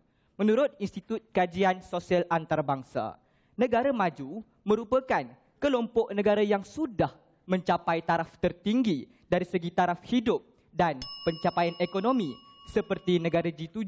Contohnya, pertama, negara Amerika Syarikat. Kedua, negara Jerman. Dan yang ketiga, negara Itali, tuan yang dipertua. Jadi, antara kapasiti negara maju pada hari ini adalah pertama, keunggulan dan pengaruh politik yang kuat. Maafkan saya, kesungguhan dan pengaruh politik yang kuat. Kedua, perkembangan pesat teknologi baru. Dan yang ketiga, pengamalan dan pembudayaan hijau masyarakat sivil. Selesai frasa pertama, frasa yang cukup mudah untuk kita fahami. Kita beralih pula kepada frasa kedua perdebatan kita, iaitu krisis alam sekitar. Menurut laporan program alam sekitar PBB, UNEP bersama Agensi Alam Sekitar Eropah, ada 3 ciri utama krisis alam sekitar. Pertama, degradasi kualiti alam sekitar yang merosot. Kedua, kepupusan kepelbagaian ekosistem. Dan yang ketiga, kesihatan kronik kepada manusia. Maka tuan yang dipertua, antara 3 krisis dominan yang akan kita bincangkan dalam Dewan Perdebatan pada hari ini. Pertama, krisis sumber air bersih. Kedua, krisis perubahan iklim dunia. Dan yang ketiga, krisis kepupusan kepelbagaian ekosistem. Dan ingin saya ingatkan kepada Dewan Yang Mulia, perlu untuk kita fahami pada hari ini, sifat krisis ini sudah pun kritikal dan mudah berubah-ubah, Dewan Yang Mulia. Maka selesai frasa kata yang kedua.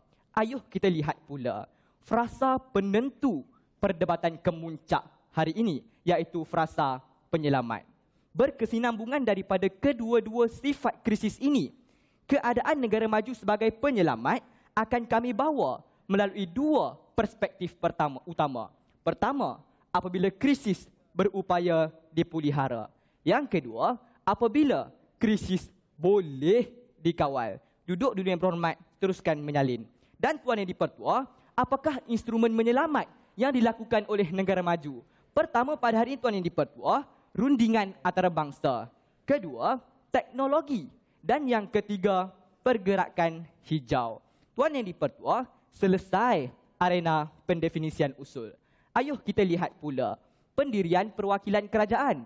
Bangun perwakilan kerajaan pada hari ini cukup optimis dan istiqomah, menyokong usul melihatkan kepada keupayaan negara maju sebagai penyelamat. Tuan Yang di-Pertua, kita beralih pula kepada kronologi perwakilan kerajaan yang sungguh rasional lagi profesional. Bangun saya selaku Perdana Menteri akan membentangkan perspektif pertama perwakilan kerajaan di bawah lembayung kata peranan pemuliharaan. Bangun Timbalan Perdana Menteri akan membentangkan pula perspektif kedua, iaitu peranan pengawalan. Bangun yang ketiga akan mentarbiah perwakilan pembangkang. Ya, dipersilakan Yang Berhormat. Yang Berhormat, adakah krisis pada hari ini berjaya dikawal dan dipelihara sedangkan peningkatan suhu global masih tidak berjaya untuk kita selamatkan? Tuan Yang di-Pertua serta warga Dewan Yang Bersidang sekalian, lihat apa yang isu dituntut oleh perwakilan pembangkang. Pada hari ini, perwakilan pembangkang bersikap tidak adil kerana mereka menuntut keadaan utopia, Tuan Yang di-Pertua. Tidak boleh untuk dibuktikan oleh mana-mana kerajaan. Saya bentangkan satu analogi mudah.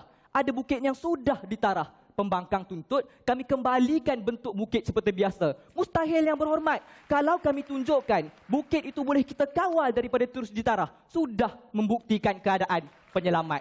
Menjawab celahan. Terima kasih, Yang Berhormat. Maka Tuan Yang di-Pertua, ayuh kita beralih kepada hujah pertama perwakilan kerajaan di bawah lembayung kata peranan pemuliharaan. Tuan Yang di-Pertua, menurut target pembangunan milenium MDG, krisis air bersih di benua Afrika. Dengar baik-baik. 884 juta penduduk tidak memiliki akses untuk mendapatkan sumber air bersih yang bertujuan pertama untuk kegunaan harian. Yang kedua, Dewan Yang Mulia, untuk sumber minuman, Tuan Yang di-Pertua. Dan lanjutan daripada krisis sumber air bersih di Afrika ini, terdapat beberapa penyakit bawaan alam yang telah pun dialami oleh penduduk setempat di Afrika. Pertama, penyakit diarhea. Kedua, penyakit kolera. Yang ketiga, penyakit typhoid. Menurut Organisasi Kesihatan Sedunia, WHO, pertama Dewan Yang Mulia, 700,000 kanak-kanak telah pun terkorban kerana penyakit diarhea di Afrika. Kedua, 50,000 orang terkorban kerana kolera di Afrika juga. Dan yang ketiga, sebanyak 200,000 terkorban setiap tahun di Afrika kerana demam kepialu. Tuan Yang di-Pertua, duduk dulu Yang Berhormat. Jadi saya akan tunjukkan apakah inisiatif negara maju. Tuan Yang di-Pertua, negara maju G7 sejak tahun 2008 telah pun membelanjakan sebanyak 20.7 bilion US dollar untuk merawat krisis air Afrika. Usaha yang dilakukan, pertama, membina sistem perpaipan air bersih. Kedua, pembinaan loji kumbahan rawatan sisa. Ketiga, aplikasi teknologi penapisan air seramik ke atas sungai-sungai tercemar di benua Afrika yang berupaya mengasingkan partikel kotor terampai serta bakteria. Inisiatif kedua negara maju, Dewan Yang Mulia. Negara maju telah mencipta beberapa vaksin untuk penyakit. Pertama, penyakit diarhea, vaksin syarikat Dukorol dari Jerman. Kedua, UPS dari Perancis. Dan yang ketiga, dari Jerman dan England. Dan vaksin ini telah pun disalurkan kepada negara-negara Afrika. Kesannya hari ini, Tuan Yang di-Pertua, menurut program pembangunan PBB, UNDP, akses penduduk kepada sumber air telah berjaya untuk dipulihkan sehingga 75% yang dinikmati oleh masyarakat di wilayah Limpopo, Afrika pada tahun 2014. Kedua, penurunan kes jangkitan berkaitan 3 penyakit yang telah saya katakan telah berkurang daripada 1,230 kes ke 106 kes pada tahun 2014 juga di wilayah Afrika, Dewan Yang Mulia. Jadi tuntasnya, sepanjang perhujahan saya telah tunjukkan kepada Dewan sekalian, peranan pemuliharaan dimainkan, teknologi dan vaksin diperkenalkan, krisis diselesaikan. Mohon mencadang doakan kami. Assalamualaikum.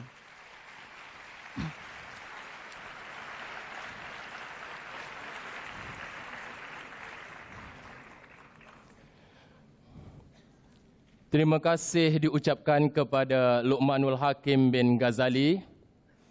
Hadirin yang dikasihi, Luqmanul Hakim bin Ghazali merupakan anak kelahiran Pendang, Kedah. dan bercita-cita sebagai patologis pada suatu hari nanti. Dalam wajahnya yang tenang, dalam wajahnya yang serius, sebenarnya Perdana Menteri kita pada hari ini sangat berminat dengan siri animasi. Dan katanya, dia merupakan peminat tegar siri Chibi Maruko-chan.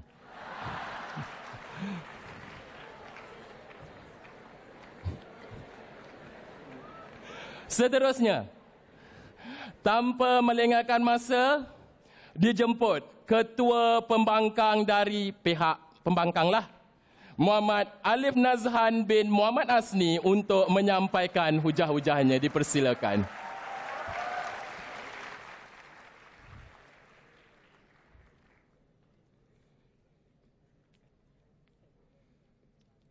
Bismillahirrahmanirrahim. Assalamualaikum warahmatullahi wabarakatuh. Terima kasih Tuan Yang Dipertua, perwakilan kerajaan, perwakilan pembangkang, seterusnya seluruh warga Dewan yang saya hormati sekalian.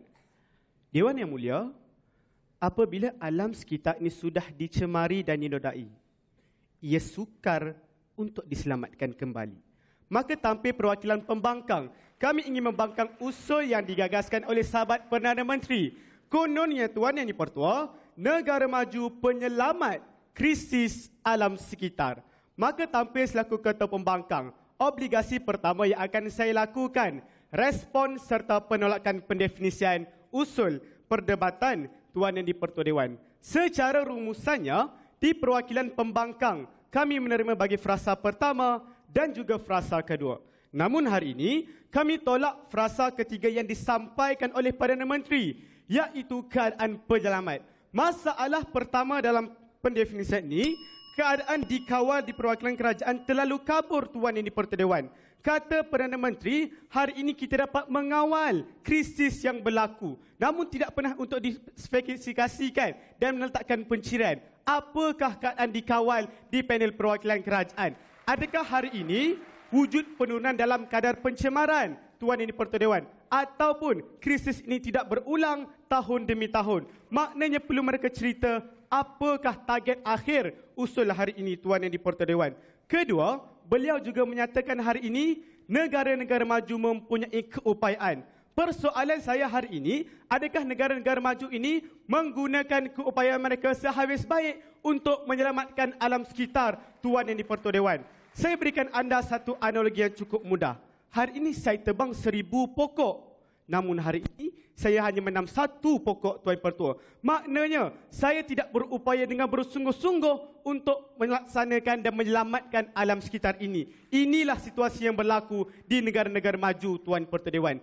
Kedua, kita juga perlu untuk sedar negara-negara maju mempunyai keupayaan untuk mencemarkan serta mengeruhkan lagi krisis yang berlaku. Mereka gunakan kapasiti pengaruh mereka untuk melanggar perjanjian. Mereka guna kemajuan teknologi mereka untuk mencemarkan alam sekitar. Kita lihat, mereka juga mempunyai keupayaan untuk mencemarkan alam sekitar ini, Tuan Yang Dipertua Dewan. Maka, definisi tidak menyelamat di panel perwakilan pembangkang. Akan kami tunjukkan kepada anda, krisis ini tidak selesai kerana apa yang pertama, masih lagi berlaku peningkatan tahun demi tahun. Kedua, krisis ini masih lagi menjejaskan komponen-komponen alam sekitar Tuan Yang Dipertua Dewan. Maka inilah situasi tidak menyelamat di perwakilan pembangkang. Maka selesai respon pendefinisian di perwakilan kerajaan. Ya, sila Yang Berhormat. Yang berhormat kata tidak berusaha bersungguh-sungguh. Tapi kalau berjaya, bukankah sudah menyelamat? Yang Berhormat, masalah hari ini Tuan Yang Dipertua Dewan, jika kita analisis sebenar-benar mungkin, masih lagi banyak krisis-krisis alam sekitar yang tidak selesai. Malah Tuan Yang Dipertua, krisis ini semakin parah hari demi hari Tuan Yang Dipertua Dewan. Baiklah, kita bidas pula hujah pertama yang disampaikan oleh Perdana Menteri atas kata kunci peranan pemuliharaan. Hari ini, isu yang dibangkitkan dalam hujah pertama mengenai isu sumber air bersih di Afrika, Tuan Yang Dipertua Dewan. Saya buktikan kepada anda, sebenarnya hari ini Tuan Pertua, isu sumber air bersih tidak hanya berlaku di Afrika. Namun hari ini masih lagi berlaku di negara-negara mundur yang lain, contohnya Zimbabwe. Maka kita lihat hari ini, negara maju bersifat memilih-milih untuk menyelamatkan alam sekitar Tuan Yang Dipertua Dewan. Kedua pula, mengenai isu sumber air bersih di China, masih lagi tidak selesai. Jadi di manakah keupayaan negara maju untuk menyelamatkan krisis ini tidak pernah berjaya dibuktikan di perwakilan kerajaan Tuan Yang di-Pertua Dewan. Maka selesai segala masalah di perwakilan kerajaan. Beralih pandang di perwakilan pembangkang yang lebih mencintai alam sekitar ini. Pembangkang hadir melihatkan kepada masalah-masalah yang ditimbulkan oleh negara maju dalam menyelamatkan krisis alam sekitar. Maka tampil selaku ketua pembangkang, akan saya ceritakan hujah atas kata kunci negara maju, punca krisis alam sekitar. Pembangkang kedua akan membentangkan satu lagi hujah atas kata kunci keinginan negara maju untuk bekerjasama dalam menyelamatkan alam sekitar. Dan pembangkang ketiga seperti biasa akan memberikan bidasan-bidasan berbisa buat mereka bermuhasabah buat seketika. Maka selesai peranan perwakilan pembangkang. Ya, sila Yang Berhormat. Yang Berhormat, adakah perwakilan pembangkang pada hari ini ingin menjadi punca atau mencari penyelamat? Yang Berhormat, hari ini kami tunjukkan kepada anda, kita analisis siapakah puncanya terhadap krisis ini dan menyebabkan krisis ini sehingga kini tidak selesai Tuan Yang-di-Pertua Dewan. Baiklah, saya akan bentangkan hujah pertama di perwakilan pembangkang. Negara maju, punca krisis alam sekitar. Tuan Yang-di-Pertua, kita sedar dalam realiti semasa, negara maju merupakan negara-negara yang mempunyai industri berskala besar. Dan hari ini, peranan mereka dalam merancangkan industri, mereka perlu mempunyai sistem pengurusan yang bersifat mesra alam untuk memastikan aktiviti perindustrian ini tidak akan berimpak negatif terhadap alam sekitar kita. Namun sayang 1000 kali sayang, perkara ini tidak pernah berlaku, Tuan Yang di-Pertua Dewan. Mengenai isu yang pertama, krisis pelepasan gas rumah kaca, Tuan Yang di-Pertua Dewan. Menurut Intergovernmental Panel of Climate Change IPCC dengan izin Tuan Yang di-Pertua, hari ini 40 negara maju yang terlibat dalam kelompok negara-negara Annex 1 Tuan Yang-di-Pertua telah menyumbang hampir 63%, lebih daripada separuh pelepasan gas rumah kaca yang disumbang oleh seluruh dunia, Tuan Yang-di-Pertua Dewan. Tidak cukup dengan itu. Menurut Environmental Center of United States of America dengan izin Tuan Yang-di-Pertua, Amerika Syarikat sudah berdekad-dekad menjadi negara penyumbang terbesar kepada pelepasan gas rumah kaca, Tuan Yang-di-Pertua Dewan. Apakah impaknya? Hari ini kita lihat, disebabkan pelepasan gas rumah kaca yang tidak terkawal, suhu berlakunya peningkatan suhu global yang meningkat setiap tahun, Tuan Yang-di-Pertua Dewan. Ini isu pertama. Isu kedua pula mengenai krisis tenaga senjata nuklear. Kita sedar hari ini Amerika Syarikat merupakan punca kewujudan teknologi nuklear dan negara-negara maju yang lain berlumba-lumba untuk turut sama dalam kemajuan ini, Tuan Yang-di-Pertua Dewan. Dan disebabkan perkara ini, wujud beberapa isu yang serius, Tuan Yang-di-Pertua. Contohnya, isu berlaku di Pulau Cincin Morara, Perancis, di mana negara Perancis sudah melaksanakan lebih 170 ujian nuklear. Dan apakah masalah yang berlaku? Iaitu krisis pengurusan sisa radioaktif. Apa yang dilakukan oleh Perancis? Mereka menggunakan laut untuk membuang sisa-sisa ini, Tuan Yang-di-Pertua Dewan. Kesannya apa hari ini, Tuan Yang-di-Pertua? Terbentuknya sebuah pulau cincin disebabkan sisa radioaktif ini. Dan yang kedua, berlakunya kemusnahan lebih 5,000 spesies akuatik disebabkan masalah yang diwujudkan oleh negara maju. Rumusan penghujaan ini saya tunjukkan kepada anda. Siapakah yang menjadi punca kepada krisis alam sekitar ini?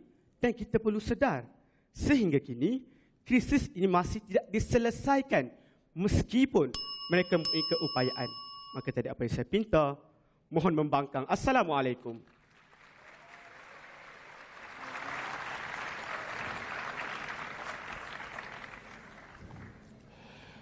Terima kasih Muhammad Afif Nazhan bin Muhammad Asni.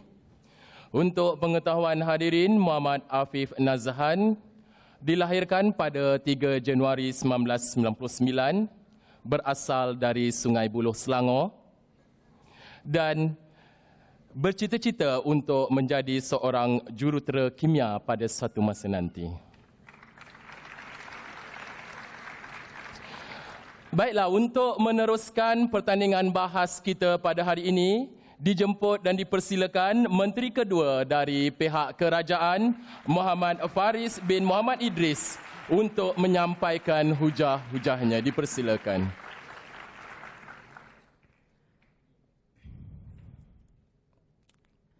Bismillahirrahmanirrahim. Assalamualaikum warahmatullahi wabarakatuh. Dewan yang mulia, Bangkit Perwakilan Pembangkang telah bersetuju dengan frasa kata pertama dan frasa kata kedua, iaitu krisis dan negara maju Tuan Dipertua. Dan Bangkit Ketua Pembangkang sebentar tadi telah pun bersetuju bahawa krisis ini sukar untuk kita selesaikan Tuan Dipertua. Namun mari kita lihat apakah masalah pembawaan perwakilan pembangkang. Bangkit Perwakilan Pembangkang pada hari ini menolak keadaan penyelamat Tuan Dipertua apabila pertama, krisis tidak selesai. Yang kedua, masih menjejaskan. Tuan Yang Dipertua, perkara ini telah menunjukkan perwakilan pembangkang telah pun bercanggah dengan diri sendiri. Mereka bersetuju bahawa krisis pada hari ini sukar untuk kita baik pulih Tuan Dipertua dan telah dibentangkan oleh Yang Amat Berhormat Perdana Menteri bahawa tidak boleh untuk kita mengembalikan alam sekitar yang dulunya Tuan Dipertua dicemari dan kita kembalikan kepada bentuk asal Tuan Dipertua. Namun mereka menuntut kami di perwakilan kerajaan untuk tunjukkan isu selesai Tuan Dipertua. Itu masalah pertama. Masalah kedua perwakilan pembangkang. Mereka bersetuju bahawa negara maju ada kapasiti. Namun Tuan Dipertua, mereka tidak pernah untuk menafikan kapasiti itu. Dan mereka menunjuk keadaan bukan penyelamat Tuan Dipertua apabila negara maju menjadi punca, lari daripada fokus perdebatan kita pada hari ini. Dewan yang mulia, kita di dalam Dewan Perdebatan pada hari ini perlu untuk bersetuju bahawa krisis telah pun berlaku. Dan kita perlu untuk bersetuju bahawa krisis pada hari Tuan Dipertua, pencemarnya adalah daripada semua entiti dunia Tuan Dipertua. Kerana setiap negara membangun dan setiap negara Tuan Dipertua akan mencemarkan alam sekitar. Namun perdebatan kita pada hari ini bukan ingin mencari salah siapa. Kita ingin mencari adakah negara maju penyelamat atau tidak Tuan Dipertua. Itu masalah pembawaan perwakilan pembangkang. Duduk dulu Yang Berhormat, saya baru sahaja bermula. Disebabkan masalah itu Tuan Dipertua, mari kita lihat hujah-hujah perwakilan pembangkang. Hujah perdana perwakilan pembangkang bercerita mengenai negara majulah puncanya Tuan Dipertua. Apa yang dibentangkan oleh perwakilan pembangkang? Berlakunya isu yang timbul daripada negara maju. Sedangkan Tuan Dipertua, kita pun analisis pada hari ini. Adakah setelah negara maju melakukan perkara-perkara buruk itu, mereka terus tinggalkan perkara tersebut? Sedangkan negara maju ada usaha untuk menyelesaikan perkara tersebut Tuan Dipertua. Adakah disebabkan mereka ada kesalahan kecil, terus kita pandang sepi usaha negara maju Tuan Dipertua? Ini masalah pembawaan dan hujah perdana perwakilan pembangkang. Sebelum saya teruskan, dipersilakan Yang Berhormat. Ya, Mak, yang pertama, mengapa isu ini sukar untuk dikawal? Yang kedua, kalau anda kata sukar, maknanya anda bersetuju negara-negara maju sebenarnya tidak berupaya pun untuk menyelamatkan krisis ini. Tuan Yang Dipertua serta warga Dewan yang bersidang sekalian, hari ini perdebatan kita membincang tentang alam sekitar, aspek yang cukup luas. Yang kedua, kita membincangkan soal krisis, perkara yang cukup kronik Tuan Dipertua. Perkara inilah menunjukkan keadaan kesukaran kita untuk menyelesaikan masalah ini Tuan Dipertua. Mereka menuntut entiti manusia ingin membaik pulih bumi Tuan Dipertua. Ini sudah luar daripada kemampuan manusia Tuan Dipertua. Ini masalah perwakilan pembangkang. Jadi, kami di perwakilan kerajaan pada hari Tuan Dipertua mengukur keadaan penyelamat. Bangkit sahabat saya, tunjukkan ada krisis yang boleh untuk kita pelihara. Seperti Tuan Dipertua, krisis air. Boleh kita datang ke negara tersebut, kita pelihara. Yang kedua, saya akan tunjukkan kepada ahli dewan yang bersidang sekalian bagaimana krisis global seperti pencemaran ataupun perubahan iklim Tuan Dipertua tidak boleh untuk kita selesaikan perkara tersebut. Sekadar untuk kita bendung dan kita kekalkan keadaan tersebut Tuan Dipertua sudah menunjukkan keadaan selamat. Sebelum saya beralih kepada hujah kedua perwakilan pembangkang, dipersilakan Yang Berhormat. Dalam masa negara maju menyelamatkan alam sekitar, mengapa mereka masih melakukan tindakan yang merosakkan alam sekitar? Adakah itu penyelamat? Dewan yang mulia, telah berbuih-buih mulut saya katakan. Pada hari ini, setiap negara memerlukan pembangunan. Dan lumrah pembangunan memerlukan pengorbanan alam sekitar. Namun kita lihat, negara maju pada hari ini melakukan inisiatif lain untuk mengurangkan masalah tersebut Tuan Dipertua. Itu yang perlu difaham oleh perwakilan pembangkang. Faham? Alhamdulillah. Tuan Yang Dipertua, mari kita beralih kepada hujah kedua perwakilan kerajaan. Hujah kedua perwakilan kerajaan di bawah kata kunci peranan pengawalan. Dalam hujah ini saya akan bentangkan dua krisis. Krisis pertama, krisis perubahan iklim. Menurut Sekretariat Perubahan Iklim Pertubuhan Bangsa-Bangsa Bersatu, krisis perubahan iklim ini berpunca daripada pelepasan karbon yang tidak terkawal. dan impaknya kepada alam sekitar, Tuan Yang Dipertua. Pertama, suhu purata permukaan bumi akan meningkat. Yang kedua, pencairan ais kutub dan glasier akan berlaku dan menyebabkan peningkatan paras air laut, Tuan Yang Dipertua. Itu krisisnya. Kita lihat apakah usaha negara maju, Tuan Yang Dipertua. Usahanya rundingan antarabangsa. Faktanya, Pakatan Perubahan Cuaca Amerika Syarikat dan China, Tuan Yang Dipertua. Dalam pakatan ini, Amerika Syarikat selaku negara maju menggunakan pengaruh politiknya untuk menarik China bersama-sama, Tuan Yang Dipertua, duduk di meja rundingan tentang pengurangan pelepasan karbon, Tuan Yang Dipertua. Dan negara maju juga, iaitu negara Amerika Syarikat, telah pun bersetuju untuk membantu negara China membekalkan teknologi jana kuasa tenaga yang boleh diperbaharui seperti jana tenaga solar, hidro dan ombak, Tuan Yang Dipertua. Dan kita lihat kesan daripada usaha negara maju tersebut. Kesannya, China telah mengurangkan kebergantungan kepada arang batu untuk janaan tenaga. Sumber laporan oleh Semakan Data Tenaga Dunia, import arang batu China telah menurun secara drastik, Tuan Yang Dipertua, pada awal bulan 6 ini, Tuan Yang Dipertua. Dan penurunan secara drastik ini, Tuan Yang Dipertua, telah menunjukkan bahawa China telah mengurangkan kebergantungan kepada bahan jana kuasa arang batu, Dewan Yang Mulia. Sebelum saya teruskan, dipersilakan Muhammad. Ya Muhammad, boleh saya tahu mengapa Amerika Syarikat tidak bersetuju untuk menandatangani protokol Kyoto? Dewan Yang Mulia, bangkit perwakilan pembangkang tiba-tiba bangkitkan isu baru berkaitan dengan protokol Kyoto, Tuan Yang Dipertua. Apa yang dilakukan oleh Amerika Syarikat, mereka hanya tidak meratifikasi, namun mereka telah pun menandatangani perjanjian tersebut, Tuan Yang Dipertua. Kerana ratifikasi adalah proses terakhir dalam perjanjian. Mereka bersetuju untuk mengikuti protokol Kyoto, cuma tidak ingin menjadikan protokol Kyoto sebagai undang-undang saja, Tuan Yang Dipertua. Itu yang gagal difahami oleh perwakilan kerajaan, Tuan Yang Dipertua. Jadi, disebabkan usaha negara maju ini, Tuan Yang Dipertua, China berjaya untuk mengurangkan karbonnya, Tuan Yang Dipertua. Dan unjuran 7% akan berkurang pelepasan karbon China sepanjang 5 tahun ini, Tuan Yang Dipertua. Yang kedua, krisis berkaitan kepupusan kebahagiaan ekosistem, Tuan Yang Dipertua. Krisis ini berlaku di hutan hujan tropika global, iaitu di Asia dan Amerika Selatan, Tuan Yang Dipertua. Krisis ini berlaku kerana pembelakan haram secara berleluasa yang menyebabkan, Tuan Yang Dipertua, hutan ditarah begitu sahaja, Tuan Yang Dipertua. Hadir negara maju, Tuan Yang Dipertua, iaitu NGO negara maju telah memperkasakan inisiatif yang komprehensif seperti Greenpeace, WWF, WCF dan The Forest Trust dengan izin, Tuan Yang Dipertua, untuk pertama mendesak kerajaan-kerajaan negara membangun supaya memperkasakan undang-undang berkaitan penebangan pokok. Yang kedua, Tuan Yang Dipertua, menggerakkan kempen-kempen kesedaran berkaitan kepentingan hujan hutan tropika, Tuan Yang Dipertua.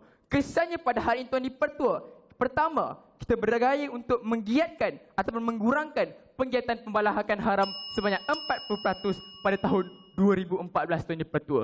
Jadi kesimpulannya pada hari ini telah tunjukkan kepada ahli dewan yang bersidang, rundingan dijalankan, pergerakan hijau digiatkan, krisis di bawah kawalan. Mohon untuk terus mencadang. Allah.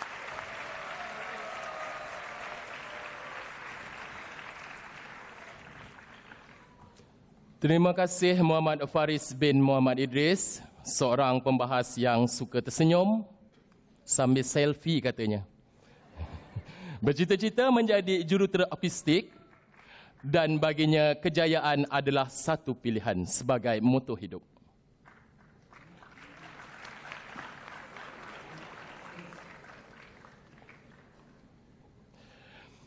Tanpa melengahkan masa, berikut dipersilakan pembangkang kedua dari pihak pembangkang, Muhammad Ilman Hakim bin Abdul Razak, untuk menyampaikan hujah-hujah. Dipersilakan.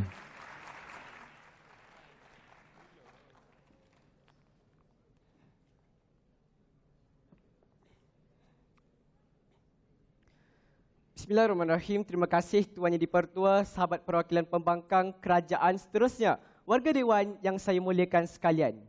Dewan Yang Mulia, Karamjad Mahatma Gandhi, tokoh perjuangan India, pernah berkata, alam sekitar yang kita diami hari ini bukanlah warisan daripada nenek moyang kita, tetapi titipan untuk generasi akan datang. Maka Tuan Yang Dipertua, demi mewariskan alam sekitar buat generasi akan datang, tampil perwakilan pembangkang dalam meneruskan bangkangan usul perdebatan negara maju penyelamat krisis alam sekitar. Maka Tuan Yang Dipertua, tanpa membuang masa, kita terus menganalisis apakah masalah yang dibangkitkan dalam setiap penghujahan di perwakilan kerajaan Tuan Yang di-Pertua. Kita analisis hujah kedua mereka menceritakan bagaimana wujud pengaruh oleh negara maju untuk mengajak negara lain dalam mewujudkan rundingan menyelesaikan krisis alam sekitar Tuan Yang di-Pertua. Sedar ataupun tidak, hujah ini tidak menceritakan bagaimana kepatuhan negara tersebut dalam mematuhi perjanjian Tuan Yang di-Pertua. Saya bawakan kepada anda, isu Amerika Syarikat sendiri tidak pernah bersetuju untuk memeterai protokol Kyoto Tuan Yang di-Pertua. Adakah ini keadaan mereka ingin menyelamatkan Tuan Yang di-Pertua? Di mana kesungguhan mereka untuk menyelamatkan alam sekitar? Yang kedua, hujah ini sekadar menceritakan sasaran yang disasarkan Tuan Yang di-Pertua. Namun mereka tidak pernah tunjukkan apakah realiti keadaan semasa Tuan Yang di-Pertua. Adakah alam sekitar kita dapat diselamatkan? Perkara ini masih lagi gagal untuk dicerahkan di perwakilan kerajaan Tuan Yang di-Pertua. Selesai hujah kedua. Hujah pertama mereka atas kata kunci peranan pemuliharaan menceritakan bagaimana wujud krisis air bersih di Afrika Tuan Yang di-Pertua. Sedar ataupun tidak, hujah ini gagal untuk menganalisis apakah masalah punca berlakunya krisis air bersih di Afrika Tuan Yang di-Pertua. Sedangkan masalah ini berpunca akibat negara-negara maju yang melanggar perjanjian Basel Tuan Yang di-Pertua masih lagi menghantar sisa-sisa buangan negara mereka ke negara-negara mundur Tuan Yang di-Pertua, menyebabkan berlakunya krisis air bersih yang pada hari ini masih lagi tidak dapat diselesaikan. Anda kata krisis ini masih lagi diteruskan oleh negara maju Tuan Yang di-Pertua. Jadi Tuan Yang di-Pertua, apa yang kita boleh dapat? Mesej moral yang cuba disampaikan di perwakilan kerajaan hari ini, biarlah alam sekitar kita terkorban, nanti baru kita baiki dan kita pelihara alam sekitar Tuan Yang di-Pertua. Namun hakikatnya Tuan Yang di-Pertua, masalah yang diwujudkan oleh negara maju sendiri gagal untuk menyelamatkan krisis alam sekitar yang berlaku Tuan Yang di-Pertua. Adakah ini penyelamat yang kita mahukan Tuan Yang di-Pertua? Silap-silap hari bulan, bukan alam sekitar sahaja yang terkorban, kita juga terkorban Tuan Yang di-Pertua. Selesai bidasan hujah di perwakilan kerajaan. Ya, sila Ibu Mat. Yang berhormat, punca krisis air bersih di Afrika bukan negara maju. Sebaliknya kerana sistem sanitasi terbuka. Respon? Yang Mat, apa peranan negara maju untuk membantu dalam menangani krisis ini Tuan Yang di-Pertua? Tidak pernah anda buktikan. Anda kata wujud kesungguhan dan kapasiti yang diwujud oleh negara maju Tuan Yang di-Pertua. Mengapa mereka tidak menggunakan perkara ini untuk mengatasi krisis yang wujud Tuan Yang di-Pertua? Saya tuntut yang ketiga untuk menceritakan perkara ini Tuan Yang di-Pertua. Baiklah, selesai bidasan hujah di perwakilan kerajaan. Justru, bagi meneruskan dominasi bangkangan usul perdebatan, saya buka lembaran hujah kedua di perwakilan pembangkang atas kata kunci keengganan negara maju untuk bekerjasama dalam menyelamatkan krisis alam sekitar.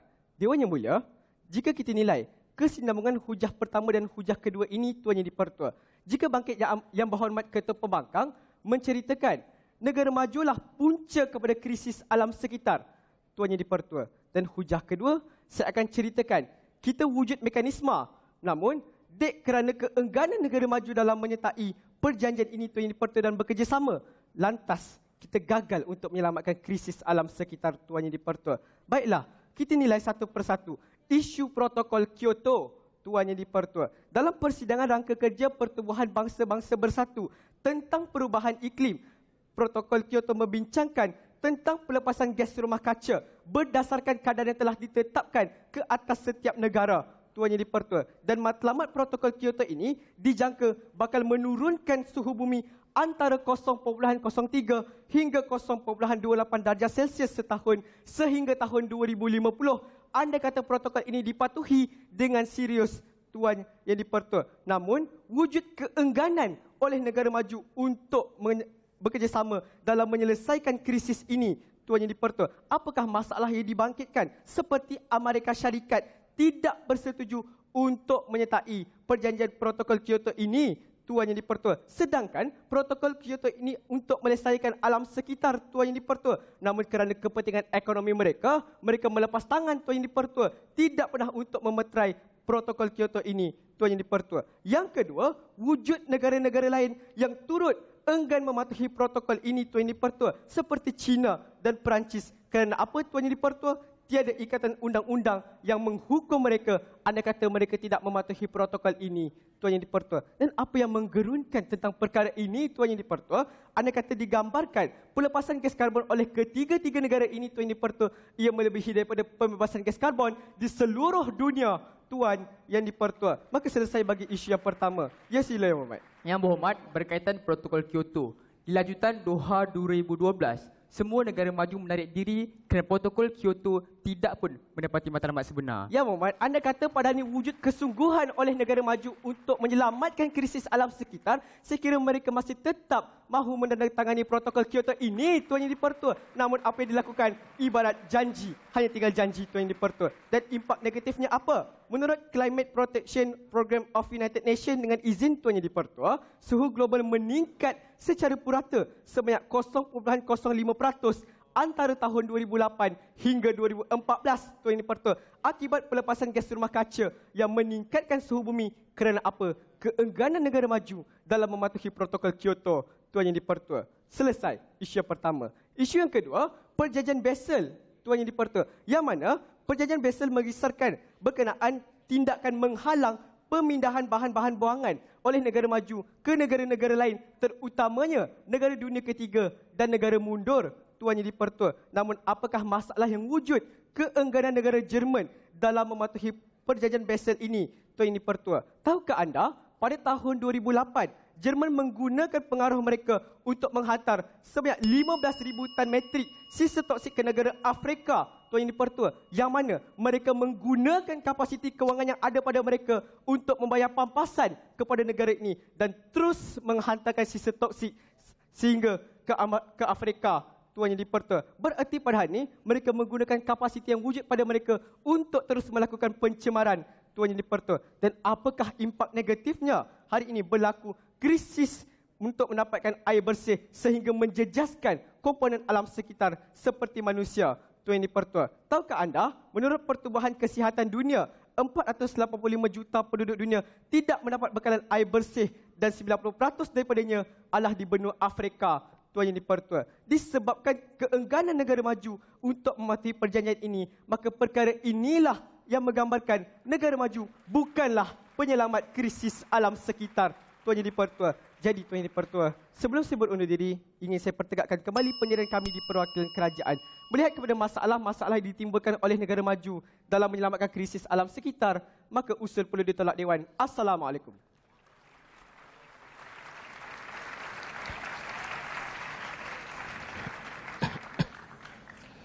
Terima kasih Muhammad Ilman Hakim bin Abdul Razak, merupakan peserta termuda dalam pertandingan bahas pada hari ini. Okay, pembahas ini sekarang berada dalam tingkatan 3 dan berasal dari Bandar Baru Bangi, Selangor. Katanya dia meminati genre muzik pelbagai. Dia meminati K-pop, tradisional dan sebagainya. Suka menyanyi pada masa lapang dan lagu popular pada masa kini yang amat-amat diminatinya ialah Sakitnya Tuh di Sini.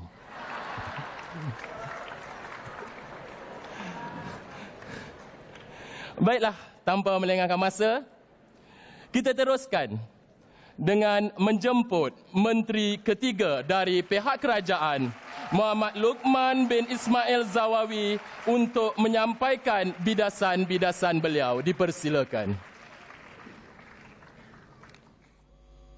Ada akal tapi dangkal, ada hati tapi mati, ada mata tapi buta. Assalamualaikum warahmatullahi wabarakatuh. Saya ucapkan kepada Tuan Yang di-Pertua, selaku Menteri ketiga delegasi perwakilan kerajaan, terus saya akan rungkai dan lerai, bidik dan selidik, cari dan gali satu persatu krisis di perwakilan pembangkang kita pada hari ini. Rangkumannya cukup mudah, Tuan Yang di-Pertua. Bangkit perwakilan pembangkang ada dua asas bangkangan yang utama. Pertama, Tuan Yang di-Pertua, sekadar menjadi punca, terus perwakilan pembangkang katakan bukan penyelamat.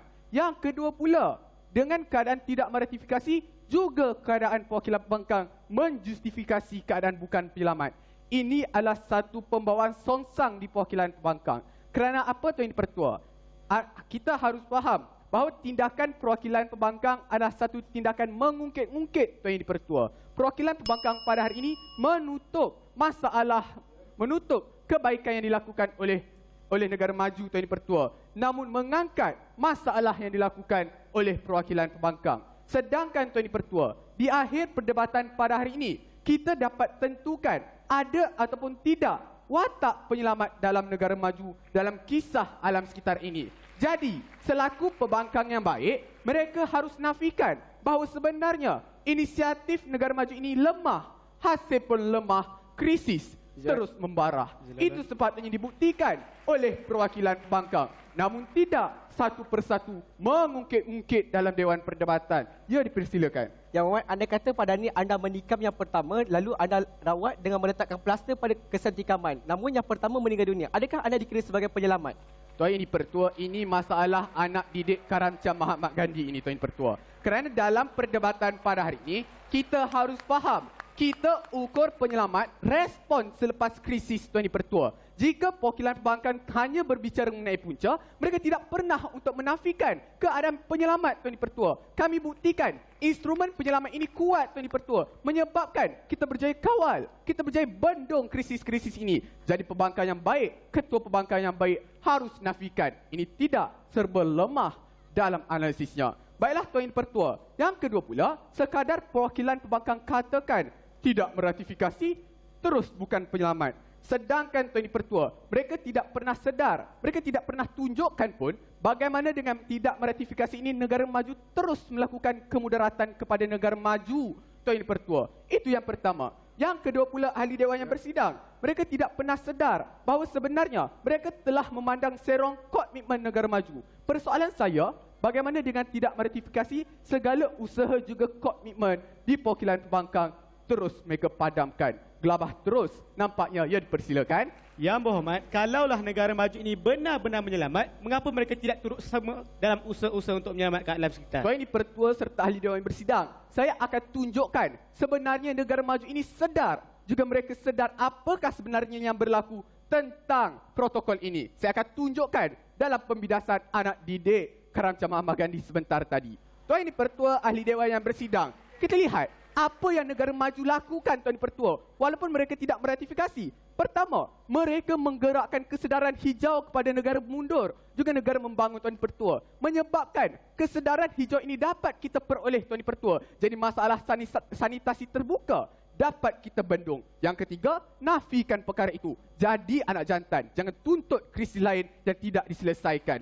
Tuan Yang di-Pertua, seterusnya, hadir negara maju mengelola dana pembangunan teknologi hijau. Lihat, penyelamat ataupun tidak, sesoal lagi perwakilan pembangkang. Nafikan keadaan sedemikian, Tuan Yang di-Pertua. Itu krisis pertama, krisis terbesar di perwakilan sana. Tuan Yang di-Pertua, masalah kedua pula, bangkit perwakilan pembangkang menuntut kami menunjukkan satu perkara yang tidak pernah menjadi satu perkara yang realistik, Tuan Yang di-Pertua.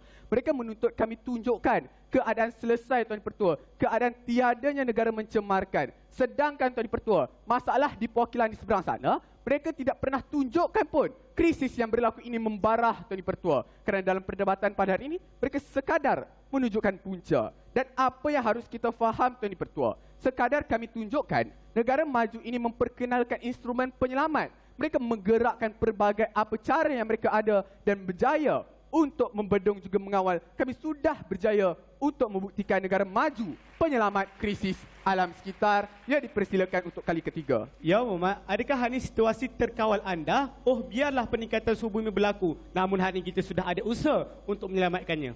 Tuan Yang di-Pertua serta ahli dewan yang bersidang, sayang, seribu kali sayang, perwakilan tidak pernah faham apakah sebenarnya tuntutan usul perdebatan. Dalam perdebatan pada hari ini, kita harus fokus melihat kepada inisiatif dari negara maju, Tuan Yang di-Pertua. Kami tunjukkan, pertama, adanya dana, Tuan Yang di-Pertua, adanya teknologi, adanya penggerakan hijau dan seterusnya kesanggupan politik, Tuan Yang di-Pertua. Nafikan kapasiti ini, baru boleh kita berdebat dalam Dewan Perdebatan. Namun tidak, mereka bermain selamat, Tuan Yang di-Pertua. Tuan Yang di-Pertua, jika pendirian pun sudah songsang, hujah pasti tunggal langgang. Duduk dulu Yang Berhormat, saya sudah jawab 3 izin laluan anda. Tuan Yang di-Pertua, ahli dewan yang bersidang, hujah kedua perwakilan pembangkang cukup mudah.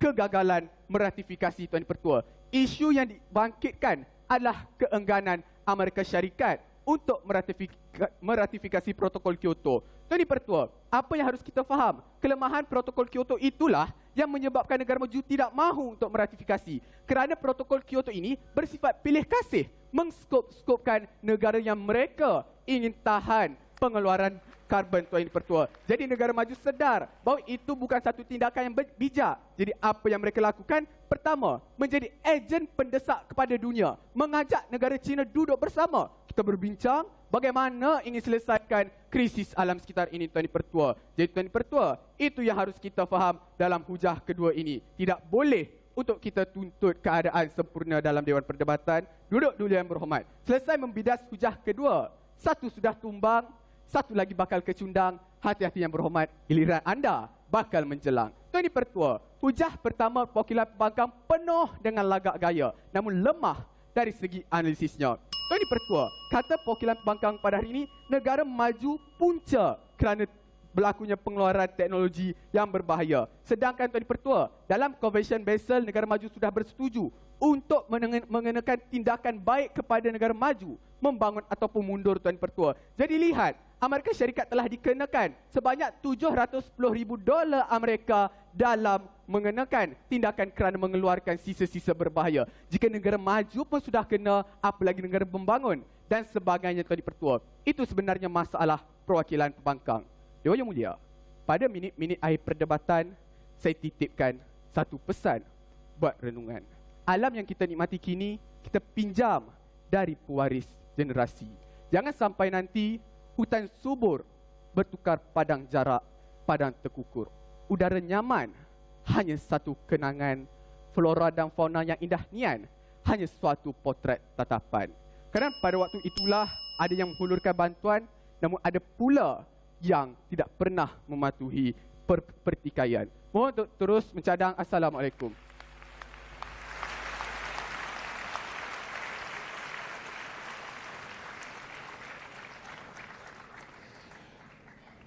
Terima kasih Muhammad Luqman bin Ismail Zawawi, pembahas yang berasal dari Seri Manjung Perak, bercita-cita menjadi hakim Mahkamah Keadilan Antarabangsa pada suatu masa nanti.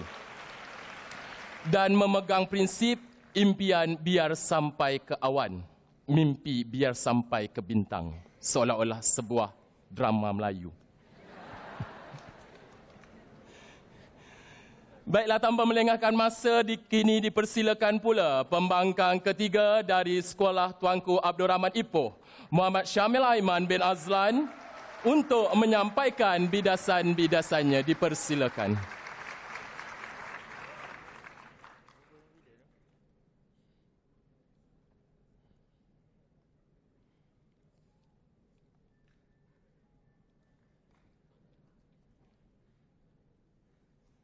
Bismillahirrahmanirrahim. Terima kasih Tuan Ipoh Dewan, agak tempayan mulutnya pada hari ini. Perwakilan kerajaan yang saya sanjungi, perwakilan pembangkang yang saya sayangi, serta warga Dewan yang saya hormati sekalian. Dewan yang mulia, hadir perwakilan pembangkang bukan untuk menghina dan menjijik perwakilan kerajaan terhadap negara maju. Namun kami ingin menegakkan sebuah kebenaran yang hakiki dan mengajak anda semua untuk menerima sebuah realiti. Dewan yang mulia, negara maju bukanlah penyelamat kepada krisis alam sekitar. Saya buktikan satu persatu. Apakah sebenarnya masalah yang dibangkitkan di meja perwakilan kerajaan? Pertama, mereka tuntutkan kami, mereka dakwa kami menuntut keadaan kesempurnaan. Kita kembalikan alam sekitar kita sekarang seperti mana 100-200 tahun yang dahulu, Tuan Ipoh Dewan.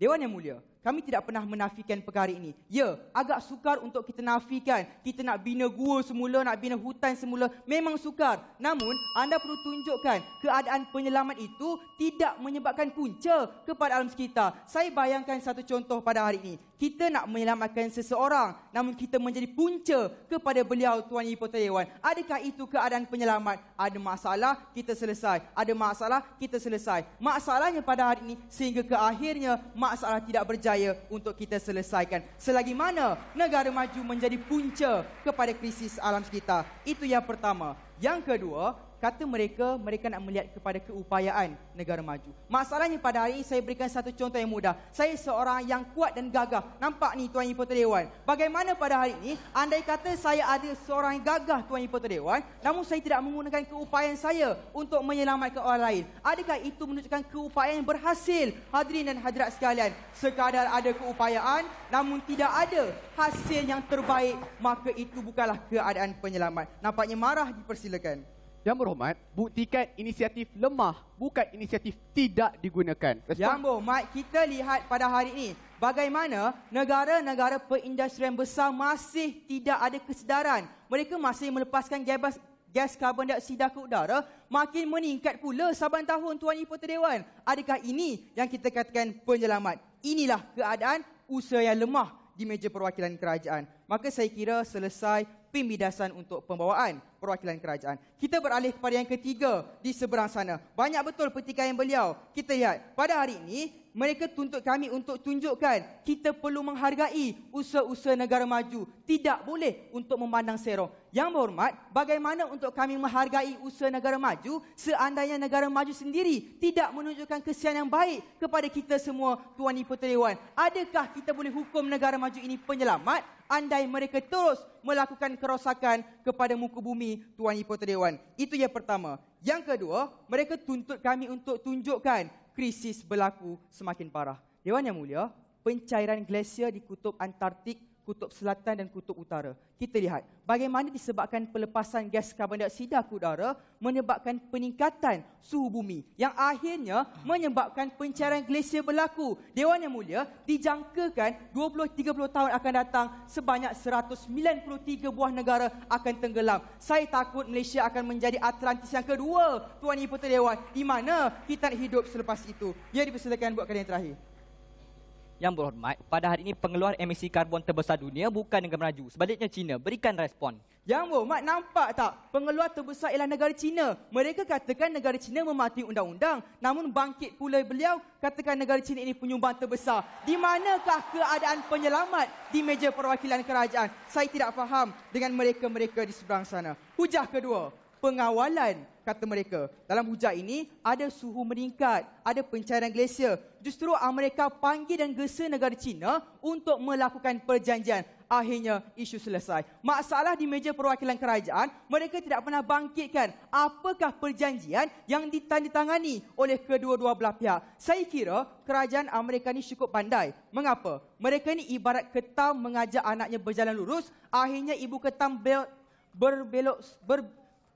berjalan sengit Tuan Ibu Ketua Dewan, anak ketam pun entah hilang ke mana Tuan Ibu Ketua Dewan. Mengapa? Mereka nak ajar negara-negara mundur untuk menyelesaikan krisis alam sekitar. Namun masalah di negara maju mereka sendiri tidak pernah diselesaikan Tuan Ibu Ketua Dewan. Inilah keadaan bukan penyelamat di meja perwakilan pembangkang. Dan menurut University of Harvard sendiri, kajian telah pun dilakukan. Negara Amerika Syarikat, China, Britain dan sebagainya tidak pernah mengurangkan, malah menurunkan kadar pelepasan gas karbon dioksida mereka Tuan Ibu Ketua Dewan. Adakah ini keadaan penyelamat? Saya kira tidak. Maka selesai hujah kedua. Hujah perdana perwakilan kerajaan atas kata kunci proses pemuliharaan. Kata mereka, kita ada pemuliharaan. Negara Amerika Syarikat membantu negara Afrika dalam menyelesaikan krisis air. Dewan Yang Mulia, di meja perwakilan kerajaan mereka tidak pernah menganalisis apakah isu yang berlaku di Afrika Selatan Tuan Ibu Ketua Dewan. Bagaimana negara-negara maju seperti Jerman dan Britain menghantar sisa-sisa toksik dan pepejal mereka ke negara-negara Afrika, akhirnya menyebabkan negara di serantau Afrika mengalami krisis untuk menguruskan sisa pepejal Tuan Ibu Ketua Dewan. Nampak negara maju ini bermain selamat, tidak mahu negara yang dikenakan hukuman, malah mereka ini mengenakan tindakan terhadap negara lain, mencemarkan negara lain Tuan Ibu Ketua Dewan. Itu yang pertama. Yang kedua, kalau nak berbicara berkenaan dengan pemuliharaan, kita lihat apa yang berlaku di hutan Amazon. Saya buktikan satu persatu. Krisis penebangan hutan Amazon oleh negara maju seperti Amerika Syarikat dan Kanada. Kita lihat hutan Amazon ini digelar sebagai paru-paru dunia yang membekalkan oksigen yang terbanyak kepada dunia kita pada hari ini. Masalahnya pada hari ini, negara maju seperti Amerika Syarikat melakukan tindakan yang tidak muanasabah Tuan Dipertua Dewan? Mengapa? Mereka pergi ke hutan Amazon, menubuhkan syarikat-syarikat, menebang pokok-pokok di Amazon dan menekan desakan dan tindakan seandainya Brazil tidak memberikan hutan kepada mereka. Nampak Tuan Dipertua Dewan bagaimana Amerika Syarikat ini menggunakan negara lain untuk kepentingan mereka. Akhirnya negara Brazil yang mempunyai masalah tentang pencemaran udara. Ya, dipersilakan. Berhenti untuk tunjukkan keadaan punca. Nafikan inisiatif dari negara maju ini adalah hebat. Yang berhormat, pada hari ini, adakah inisiatif menebang hutan itu pada akhirnya akan menyelamatkan alam sekitar? Tuan Dipertua Dewan, tidak pernah dibuktikan di meja perwakilan kerajaan. Maka saya kira selesai pembidasan untuk hujah-hujah di meja perwakilan kerajaan. Dewan Yang Mulia, beralih kepada perwakilan pembangkang, kami cukup rasional dalam menegakkan usul perdebatan. Kami fikir pada hari ini disebabkan wujudnya masalah-masalah yang ditimbulkan oleh negara maju menyebabkan mereka ini bukanlah penyelamat kepada krisis alam sekitar. Pertama, kami telah buktikan negara maju ini sebagai punca krisis alam sekitar. Jadi bagaimana mereka boleh digelar sebagai penyelamat? Yang kedua, disebabkan keengganan dan keegoan mereka untuk bekerjasama dengan negara-negara seluruh dunia, kita boleh isytiharkan mereka ini bukanlah penyelamat. Tuan Dipertua Dewan. Dewan Yang Mulia, di akhir-akhir minit perdebatan pada hari ini, saya takut suatu hari nanti kita baru sedar selama ini kita bergantung harap pada pihak yang salah.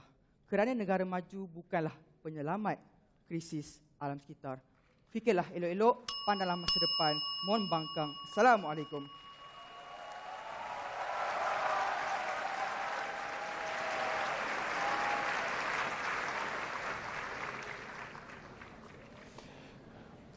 Terima kasih pembangkang ketiga, Muhammad Syamil Aiman bin Mazlan.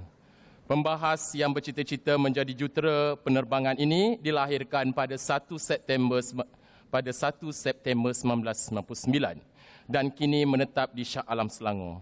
Nampaknya pembahas ketiga telah menunjukkan kegagahan. Persoalannya, mampukah pembahas ketiga ini mencabar kesaduan Tuan Speaker Dewan?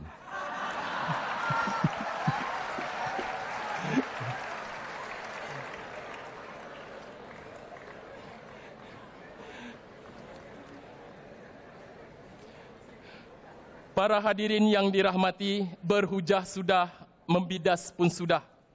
Seterusnya bagi sesi penggulungan, kedua-dua pasukan akan diberikan masa 3 minit untuk menyediakan ucapan sebagai persediaan bermula sekarang.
Diharap semua dapat bertenang sementara menunggu kehadiran hakim kita.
Baiklah, kita akan teruskan pertandingan kita pada hari ini. Sekarang dipersilakan Muhammad Afif Nazhan bin Muhammad Hasni dari pihak pembangkang untuk menyampaikan hujah-hujah penggulungan beliau. Dipersilakan.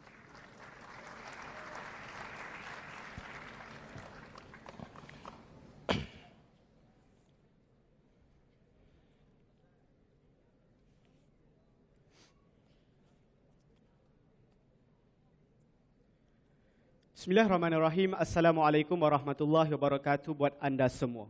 Tuan Yang di-Pertua, dalam sesi penggulungan ini akan saya buktikan kepada anda, meskipun perwakilan kerajaan hadir mencadangkan usul untuk menyelamatkan alam sekitar, namun sepanjang perjuangan perdebatan hari ini, mereka bersikap hipokrit, Tuan Yang di-Pertua Dewan.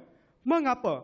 Mesej moral yang disampaikan oleh perwakilan kerajaan seolah-olah membuktikan mereka sebenarnya tidak mencintai alam sekitar ini. Mengapa, Tuan Pertua? Pertama sekali, Perdana Menteri sendiri mempersetujui alam sekitar ini sukar untuk diselamatkan dan sukar dikawal. Maknanya, pernyataan yang dikeluarkan oleh Perdana Menteri seolah-olah bersetuju bahawa negara maju ini tidak berupaya pun untuk menyelamatkan krisis alam sekitar disebabkan krisis ini sukar untuk dikawal, Tuan Yang di-Pertua Dewan. Kedua, mereka seolah-olah mengatakan hari ini kami tuntut untuk kita kembalikan keadaan alam sekitar ini seperti 100 tahun yang dahulu. Tidak, Tuan Yang di-Pertua Dewan. Namun apa yang kami tuntut hari ini, kalau benarlah negara maju mempunyai keupayaan, tunjukkan mereka menggunakan keupayaan ini sebaik mungkin dan memberikan impak positif terhadap alam sekitar kita, Tuan Yang di-Pertua Dewan. Dan yang ketiga, mesej moral yang cukup sedih untuk saya terima. Hari ini mereka katakan pembangunan itu satu keperluan dan kita mesti gadaikan alam sekitar. Kita lihat di panel perwakilan kerajaan, mereka sanggup memperjudikan alam sekitar ini untuk pembangunan dan kemajuan yang kita capai. Sebab itulah hari ini, Tuan Pertua Dewan, di perwakilan pembangkang kami berjaya membuktikan kepada anda kemajuan yang terlalu pesat yang dilakukan oleh negara-negara maju berlebih-lebihan sehingga menafikan usaha mereka untuk menyelamatkan alam sekitar. Analogi yang cukup saya berikan kepada anda. Saya tebang 100 pokok. Namun hari ini, usaha saya untuk menyelamatkan alam sekitar, hanya saya tanam 1 pokok. Maka ini bukanlah situasi penyelamat yang boleh untuk kita iktiraf, Tuan Yang Pertua Dewan.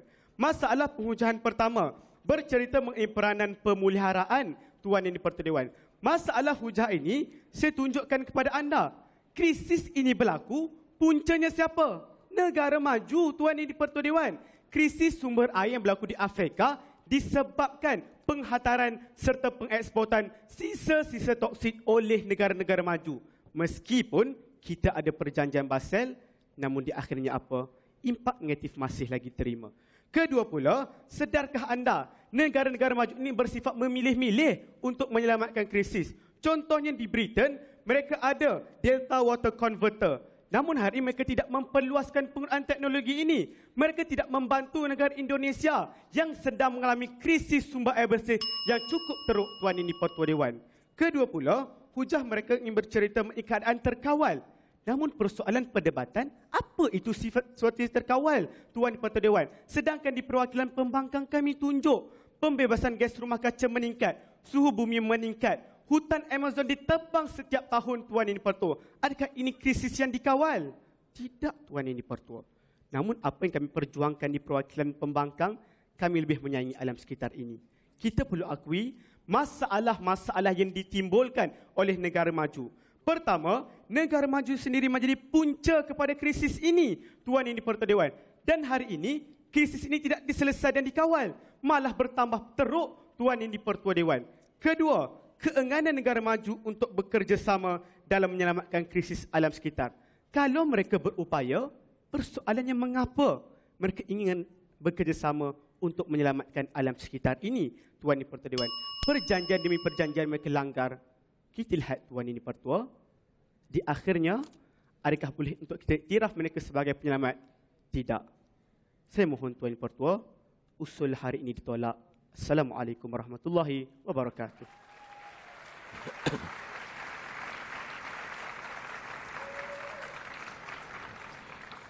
Demikianlah tadi hujah-hujah penggulungan dari pihak pembangkang yang dibawakan oleh Muhammad Afif Nazhan bin Muhammad Hasni. Terima kasih diucapkan. Seterusnya, dipersilakan pula Luqmanul Hakim bin Ghazali dari pihak kerajaan untuk menyampaikan hujah-hujah penggulungan beliau. Dipersilakan.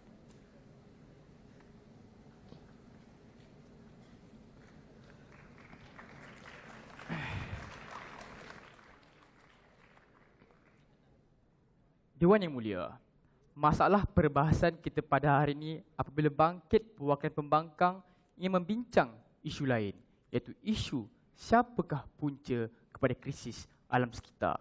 Ini sebenarnya masalah terbesar telah pun berlaku di perwakilan pembangkang. Kerana Tuan Dipertua, perdebatan kita pada hari ini telah pun bersetuju bahawa krisis sudah ada. Dan kita bersetuju bahawa pencemar kepada krisis ini, pertama, negara-negara membangun, negara maju dan negara-negara mundur, Tuan Dipertua. Kesemua negara ini mencemarkan ke alam sekitar, mewujudkan krisis alam sekitar ini. Namun perdebatan kita pada hari ini bukan ingin mencari siapakah pencemar dan pewujud kepada krisis ini, Tuan Dipertua. Yang kita perlu cari adalah siapa penyelamat kepada krisis ini. Itu masalah pemahaman di perwakilan pembangkang. Analogi cukup mudah. Krisis kemalangan. Ada dua kereta berlanggar. Satu kereta negara maju, satu kereta negara mundur. Persoalannya kita pada hari ini tidak ingin membincangkan adakah kereta negara maju yang salah atau kereta negara mundur yang bermasalah. Apa yang perlu kita cari pada hari ini, adakah kapasiti kereta negara maju itu berjaya menyelamatkan krisis kemalangan tersebut. Itu perdebatan kita pada hari ini. Namun fokus perdebatan perwakilan pembangkang seolah-olah mereka asyik mencari siapakah punca. Akhirnya mereka terlepas pandang keadaan usaha penyelamat negara maju ini, Tuan Dipertua. Itu masalah asas pembawaan perwakilan pembangkang. Akhirnya, disebabkan konsep mereka salah, hujah-hujah mereka telah menjadi songsang. Hujah pertama bercerita mengenai punca, Tuan Dipertua. Isu yang dibangkitkan, isu di Afrika, Tuan Dipertua. Isunya, negara-negara maju membuang sampah di Afrika, Tuan Dipertua. Membuang sisa di Afrika. Sebenarnya, hujah ini perlu untuk kita kaji kembali. Kerana berkaitan dengan pencemaran di Afrika. Pertama, krisisnya berpunca daripada sanitasi yang tidak terkawal oleh negara itu sendiri. Itu yang pertama. Yang kedua, sebenarnya apabila kita membincang soal pembuangan sisa ini, pembuangan sisa tidak pernah dibuang dalam sungai. Pembuangan sisa akan dibuang ke dalam laut. Bagaimana pada hari ini, perwakilan pembangkang katakan pembuangan sisa bahan radioaktif dibuang ke dalam sungai negara-negara mundur, Tuan Dipertua. Fakta ini perlu untuk kita analisis kembali. Itu masalah bagi hujah pertama. Hujah kedua bercerita mengenai kegagalan meratifikasi, Tuan Dipertua. Hujah ini cukup mudah. Analogi begini. Perwakilan pembangkang katakan, saya seorang yang cukup hebat berjaya untuk mengurangkan krisis kebakaran rumah. Saya berjaya untuk menyelamatkan mangsa-mangsa kebakaran. Namun Tuan Dipertua, hadir perwakilan pembangkang kata saya bukan penyelamat kerana tidak pernah untuk mendaftar dalam pasukan bomba. Itu perwakilan pembangkang. Kerana pada hari ini, ratifikasi hanya menunjukkan keadaan kita ingin komitmen. Namun mereka gagal untuk menunjukkan adakah negara maju tidak meratifikasi, menunjukkan mereka tidak melakukan inisiatif untuk menyelamatkan krisis Tuan Yang Pertua. Itulah masalah konsep pembawaan. Terlalu fokus kepada punca, terlupa siapakah penyelamat krisis alam sekitar Tuan Yang Pertua. Jadi, kami di perwakilan kerajaan menunjukkan pada hari ini bahawa krisis cukup berat dan cukup kronik Tuan Yang Pertua. Keadaan penyelamat kami tunjukkan. Pertama, cukuplah sekadar kita pelihara krisis-krisis yang boleh untuk kita pelihara. Yang kedua, kami tunjukkan ada krisis yang tidak boleh untuk kita pelihara. Kita bendung krisis tersebut. Contohnya, peningkatan iklim dunia. Dulunya peningkatan cukup mendadak. Bersetuju di perwakilan pembangkang, peningkatan telah berkurang sebanyak 0.3% Tuan Yang Pertua. Inilah keadaan bendung yang kami tunjukkan dalam Dewan Perdebatan. Jadi kesimpulan Tuan Yang Pertua, kami telah menepati usul perbahasan. Kami tunjukkan bagaimana pada hari negara maju penyelamat. Namun Tuan Yang Pertua, perwakilan pembangkang sekadar menunjukkan punca, namun tidak pernah untuk menafikan keadaan penyelamat. Jadi Tuan Yang Pertua, selamat hari raya, maaf zahir batin. Assalamualaikum.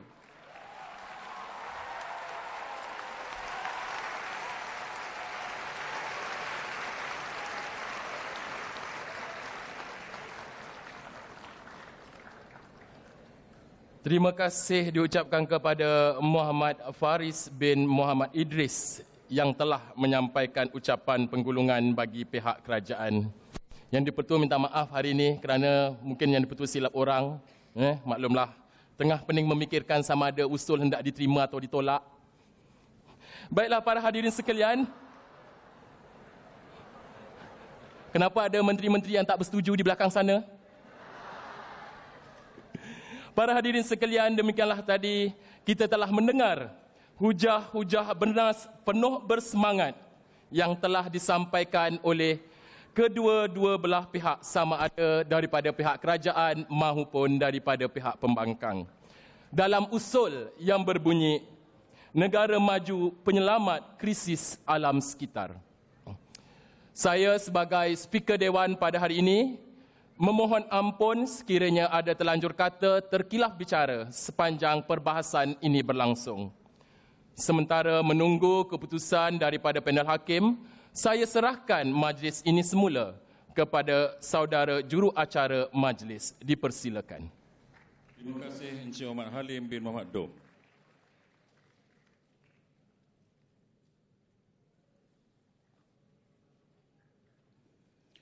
Untuk makluman hadirin sekalian, Encik Muhammad Halim bin Muhammad Dom merupakan seorang guru mata pelajaran sejarah di Sekolah Menengah Sains Batu Pahat, Johor.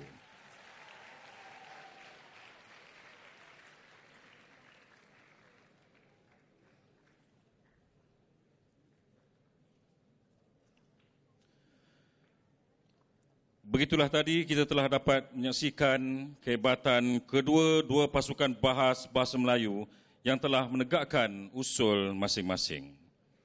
Usul dibahas sopan beretika, terpukau hadirin terpegun memandang. Majlis mohon istirahat seketika, aneka persembahan kelak berkumandang.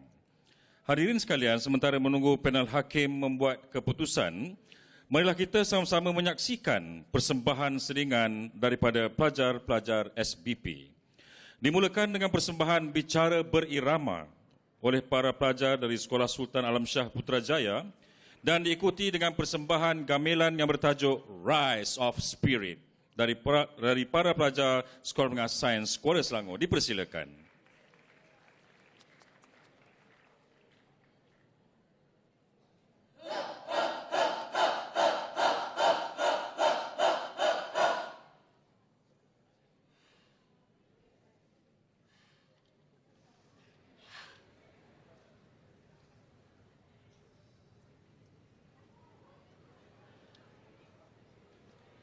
Gemuruh jiwa, semangat membara, dari puncak tinggi ke angkasa, bertautan bintang berkedipan, menyala jauh dari yang biasa. Apa kamu buat di sini? Pada waktu begini? Tak ada apa-apa, cikgu. Sekadar menghilangkan stres. Dah lewat ni. Ibu bapa kamu tak marah ke? Bukan ada sesiapa di rumah saya, cikgu. Ayah saya kerja saya ke Johor. Kakak saya ke rumah kawan-kawan. Mereka sibuk kerja, mencari nafkah, mereka kisah. Jangan bergerak. Kamu Syakir. Jeng, jeng, jeng. Assalamualaikum warahmatullahi wabarakatuh. Salam sejahtera dan salam satu. Malaysia. Kami penerus legasi kepimpinan akan bersamakan bicara-bicara berirama, bicara-bicara berirama. Warga bahagia, masyarakat penyayang, negara sejahtera. Dalam ribut ada cerita, ada jenaka, Ada teladan. dan pengajaran. Oh, balik kampung. Oh, balik kampung. Oh, balik kampung. Hati girang. Alah, sesatlah. Ke kiri. Ayah, ini kan orang kecemasan. Salah di sisi undang-undang. Neno, neno, neno. Kanda kata. Tak tahu, tak tahu. Yeay, dah sampai. Assalamualaikum. Atuk. Oh, Atuk. Waalaikumsalam. Atuk nak tahu tak? Tadi kan ayah. Tengok tu. Ayah. Kura-kura dah tahu. Kura-kura dah tahu. Tadi kan Tok, ayah kena saman. Ish, ish, ish. Tak patut, tak patut. Apa ni nak? Jangan tunjuk contoh tak elok ke anak-anak. Ingat bagaimana acuan. Begitulah kuenya. Contoh teladan harus disebarkan, buat tatapan, kata sikap menjadi ikutan. Kalau baik, Baiklah. kalau buruk, Tidak sama sekali. Saatnya kita lahir ke dunia. Perlukan belai kasih dan manja. Kasih dan rumah. Ibu dan bapa. Tiada bandingan. Tiada terkira. keluarga dibina kasih sayang, dibentuk dengan tanggungjawab dan diisi dengan akhlak budi. Tok, ada wifi tak? Tak ada. Tengoklah TV tu. Macam-macam ada. Ted. Dah lama aku tunggu kau. Ted. Hai, saya Siti Nurhaliza. Ted. 12 remaja berusia 15 tahun telah ditangkap dalam satu serbuan di pusat hiburan malam tadi. Di manakah anak-anak anda? Sepandai-pandai tukang melompat, polis lagi pandai lompat. Karena soalnya TV 3. Hai, apa nak jadi? Apa nak jadi? Orang sekarang memang begini. Apa nak jadi? Ayah, mereka ni mesti terpengaruh dengan rakan sebaya. Kan? Jangan menuding jari kepada orang lain. Ibu bapa seharusnya tahu kegiatan anak-anak mereka. Dengan siapa mereka berkawan, ke mana mereka pergi. Berikan perhatian kepada anak-anak. Masa merupakan perkara yang paling jauh dengan kita. Amanah pula perkara yang paling berat untuk dipikul. Sesungguhnya, keturunan yang baik merupakan saham yang tidak akan putus sehingga akhirat. Kalau nak tahu, setiap hari dua pasangan di negara kita bercerai. Jadi, bagaimanakah kebesaran anak-anak mereka akan sempurna? Paling tinggi di... Ialah rahsia. Jap. Mana Atok tahu semua ni? Wiki lah. Kata tak ada wifi. Atuk tipu Telefon pintar kan ada. Wah, terbaik Atuk.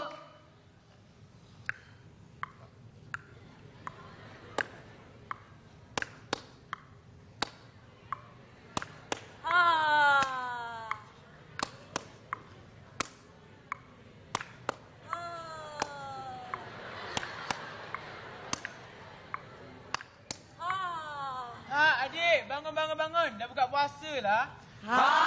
Yeay! Kenapa masih cerah? Dah pagi? Tunggu asal lah. Sampai lagi. Dah Dah. Jom ke surau. Adik bermasa? Ni mesti nak ada raya, kan? Ayah saya janji sehari RM5. Wah! Ayah saya janji sehari RM10. Ayah saya kata... Berapa?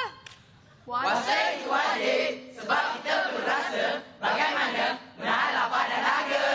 Jadi, boleh kurus. Ke situ pula dia ni. Agama mengajar kita erti kebaikan dan kasih sayang sesama insan. Didikan agama yang lengkap mengelakkan kita daripada melakukan kezaliman dan penganiayaan. Barulah kita dapat mewujudkan masyarakat penyayang. Tak buat apa tu? Tengah bergotong royong memasak untuk berbuka puasa. Kita bakar je.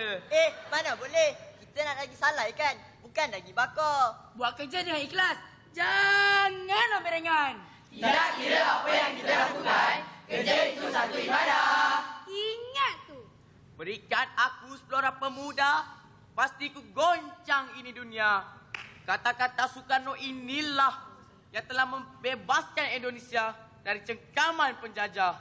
Sesungguhnya bangsa itu akan kekal utuh selagi ahlaknya masih terjaga. Jika ahlaknya sudah lumpuh, bangsa itu akan musnah dan punah rana. Masyarakat kita akan dipandang tinggi kerana ketinggian ahlaknya akan membawa kepada ketinggian ilmu.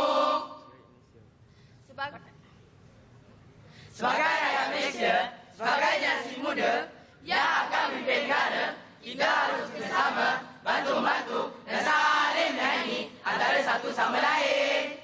di sini lahirnya Sebuah cinta.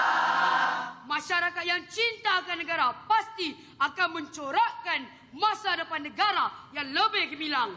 Semoga kita mampu mencapai wawasan 2020. Wah, durian. Biji selasih. Sekian. Terima kasih. Wabillahi taufiq wal hidayah. Wassalamualaikum warahmatullahi wabarakatuh. Bye. Selamat tinggal. Selamat maju jaya. Selamat hari raya. Maaf saya batin.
Majlis merakamkan ribuan terima kasih kepada semua pihak yang telah menjayakan persembahan yang begitu menghiburkan dan amat mengasyikkan kita sebentar tadi.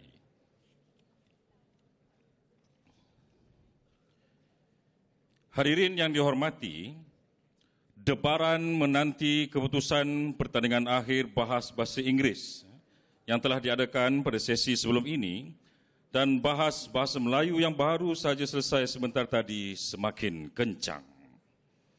Sebelum keputusan pertandingan diumumkan, majlis dengan segala hormatnya mempersilakan Yang Berbahagia Tuan Haji Abdul Ghani bin Muhammad Nizar, Pengarah Bahagian Pengurusan Sekolah Berasrama Penuh dan Sekolah Kecemerlangan untuk menjemput dan mengiringi Yang Berbahagia Datuk Mustafa bin Haji Abdul Razak, Pengarah Urusan dan Presiden Bank Rakyat untuk naik ke pentas bagi menyempurnakan acara penyampaian cenderamata serta hadiah. Dipersilakan.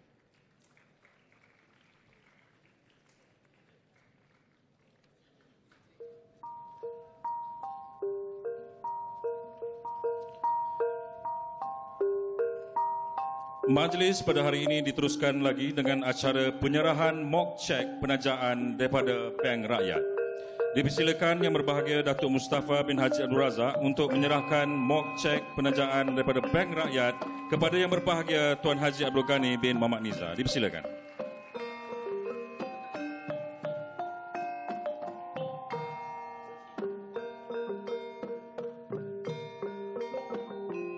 Dipersilakan Tuan Haji Abdul Ghani bin Muhammad Nizar untuk menyampaikan cenderahati bagi pihak Kementerian Pendidikan Malaysia kepada Yang Berbahagia Datuk Mustafa bin Haji Abdul Razak.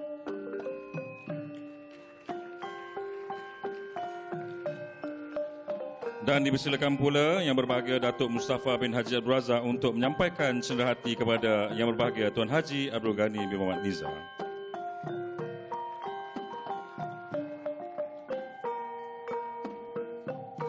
Majlis merakamkan jutaan terima kasih yang tidak terhingga kepada Bank Rakyat. Seterusnya penyampaian cenderamata kepada Speaker Dewan, Ketua Hakim dan Panel Hakim yang telah mengadili pertandingan akhir bahas bahasa Melayu pada hari ini. Dan hadiah kepada para pemenang pertandingan akhir bahas bahasa Melayu Piala Perdana Menteri ke-42 tahun 2015. Majlis dengan segala hormatnya mempersilakan Encik Muhammad Halim bin Muhammad Dom selaku Speaker Dewan Bahas Bahasa Melayu untuk menerima cenderamata.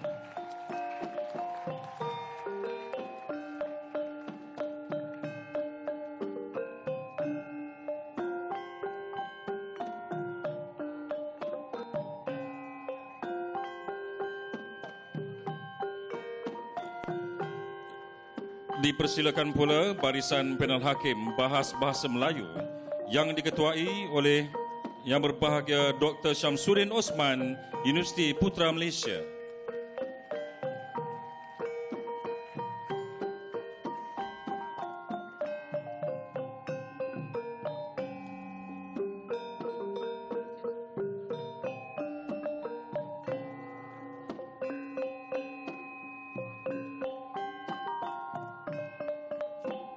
Dipersilakan Yang Berbahagia Dr. Mazlina binti Muhammad Hussein, Universiti Islam Antarabangsa.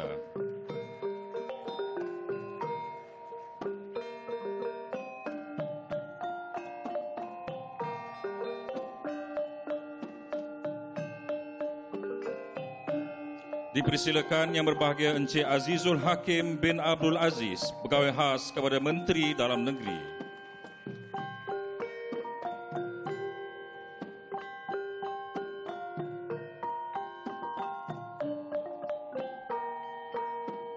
Dipersilakan Yang Berbahagia Encik Muhammad Daud bin Maddin, Peguam Bela dan Peguam Cara.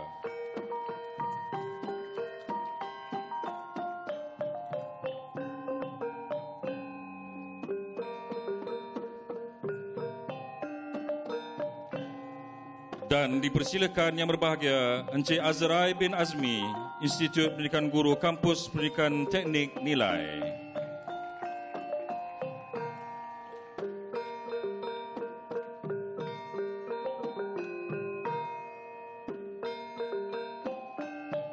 Hadirin yang dihormati sekalian, sekarang tibalah saat yang dinanti-nantikan, iaitu pengumuman keputusan pertandingan akhir bahas bahasa Inggeris Piala Perdana Menteri ke-42 tahun 2015 yang telah berlangsung pada pagi tadi. Sukacita dimaklumkan bahawa pasukan yang menjadi johan bakal membawa pulang wang tunai sebanyak RM4,000 tajaan Bank Rakyat, sijil, piala iringan dan piala pusingan, manakala naib johan bakal membawa pulang wang tunai berjumlah RM2,000 tajaan Bank Rakyat, sijil, piala iringan dan piala pusingan. Dengan ini diumumkan, johan pertandingan akhir bahas bahasa Inggeris Piala Perdana Menteri ke-42 tahun 2015 dimenangi oleh The Malay College Kuala Kangsar.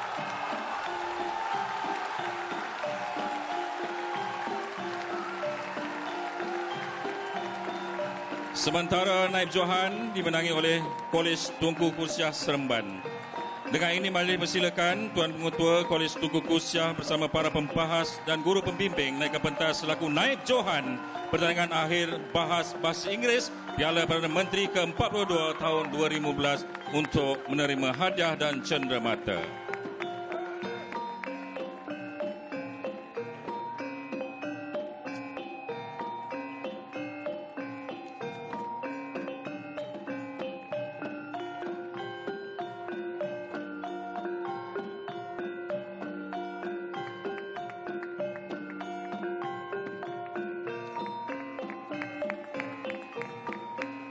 Dipersilakan Tuan Pengetua The Malay College Kuala Kangsar bersama para pembahas dan guru pembimbing naik ke pentas selaku johan pertandingan bahas bahasa Inggeris Piala Perdana Menteri ke-42 tahun 2015 untuk menerima hadiah dan cenderamata.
Untuk makluman tuan-tuan dan puan-puan, kali kedua berturut-turut dimenangi oleh The Malay College Kuala Kangsar.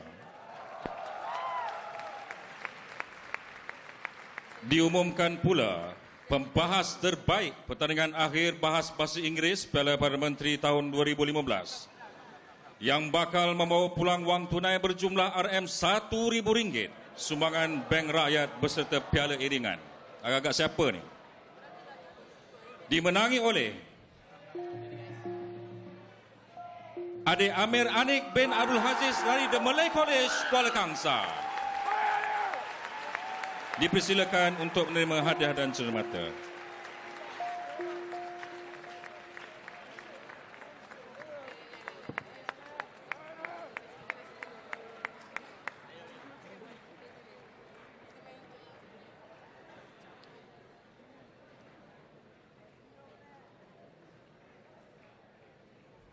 Ada lagi ya, debaran.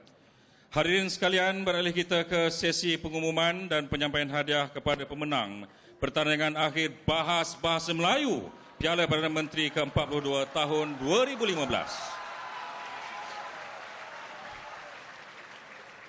Sukacita dimaklumkan bahawa pasukan yang mencari johan bakal membawa pulang wang tunai sebanyak RM4,000 tajaan Bank Rakyat, sijil, piala iringan dan piala pusingan. Manakala naib johan bakal membawa pulang wang tunai berjumlah RM2,000 tajaan Bank Rakyat, sijil, piala iringan dan piala pusingan. Dengan ini diumumkan, johan pertandingan akhir bahas bahasa Melayu Piala Perdana Menteri ke-42 tahun 2015 dimenangi oleh Kalau tadi The Malay College dari Perak. Sekolah Tuanku Abdul Rahman, Ipoh. Dua-dua dari negara Perak. Sementara naib johan dimenangi oleh Sekolah Menengah Agama Persekutuan Kajang.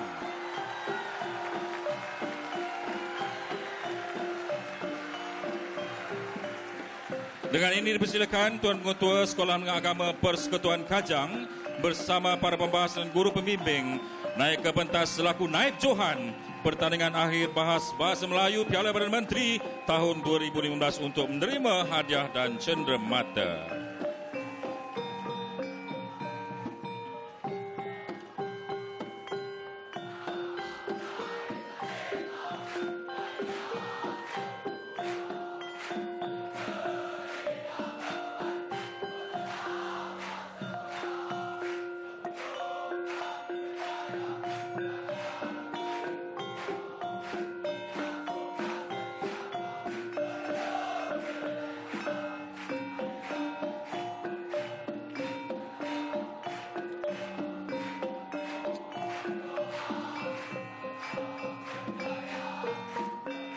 Seterusnya dipersilakan Tuan Pengetua Sekolah Tuanku Abdul Rahman bersama para pembahas dan guru pembimbing naik ke pentas selaku johan pertandingan akhir Bahas Bahasa Melayu Piala Perdana Menteri ke-42 tahun 2015 untuk menerima hadiah dan cenderamata.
Diumumkan pula pembahas terbaik pertandingan akhir Bahas Bahasa Melayu Piala Perdana Menteri tahun 2015 yang bakal membawa pulang wang tunai berjumlah RM1,000, sumbangan Bank Rakyat dan piala iringan dimenangi oleh adik Muhammad Faris bin Muhammad Idris dari Sekolah Menengah Agama Persekutuan Kajang.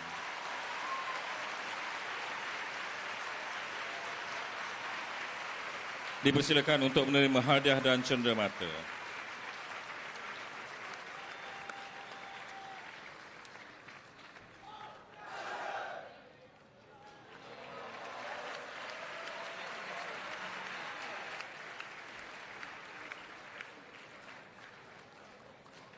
Sebagai tanda penghargaan, dengan ini majlis mempersilakan Yang Berbahagia Tuan Haji Abdul Ghani bin Muhammad Niza untuk menyampaikan cenderamata kenang-kenangan kepada Yang Berbahagia Datuk Mustafa bin Haji Abdul Razak. Dipersilakan.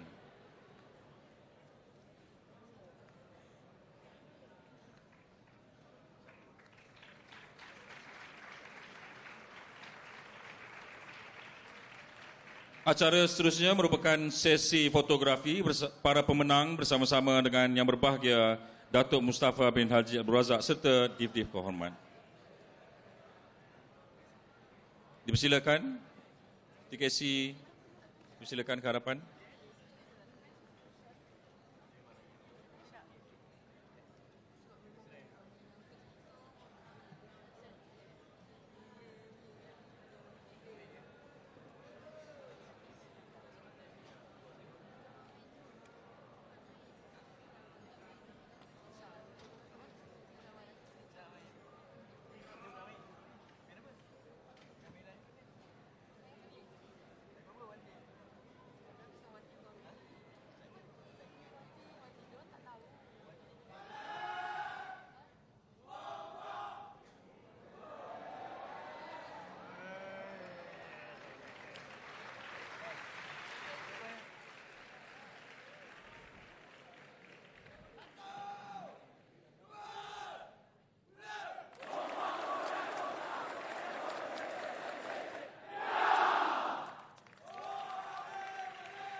Majlis mengucapkan ribuan terima kasih kepada Yang Berbahagia Datuk Mustafa bin Haji Abdul Razak, Pengarah Urusan dan Presiden Bank Rakyat atas kesudian beliau menyempurnakan majlis penyampaian hadiah dan cermata sebentar tadi.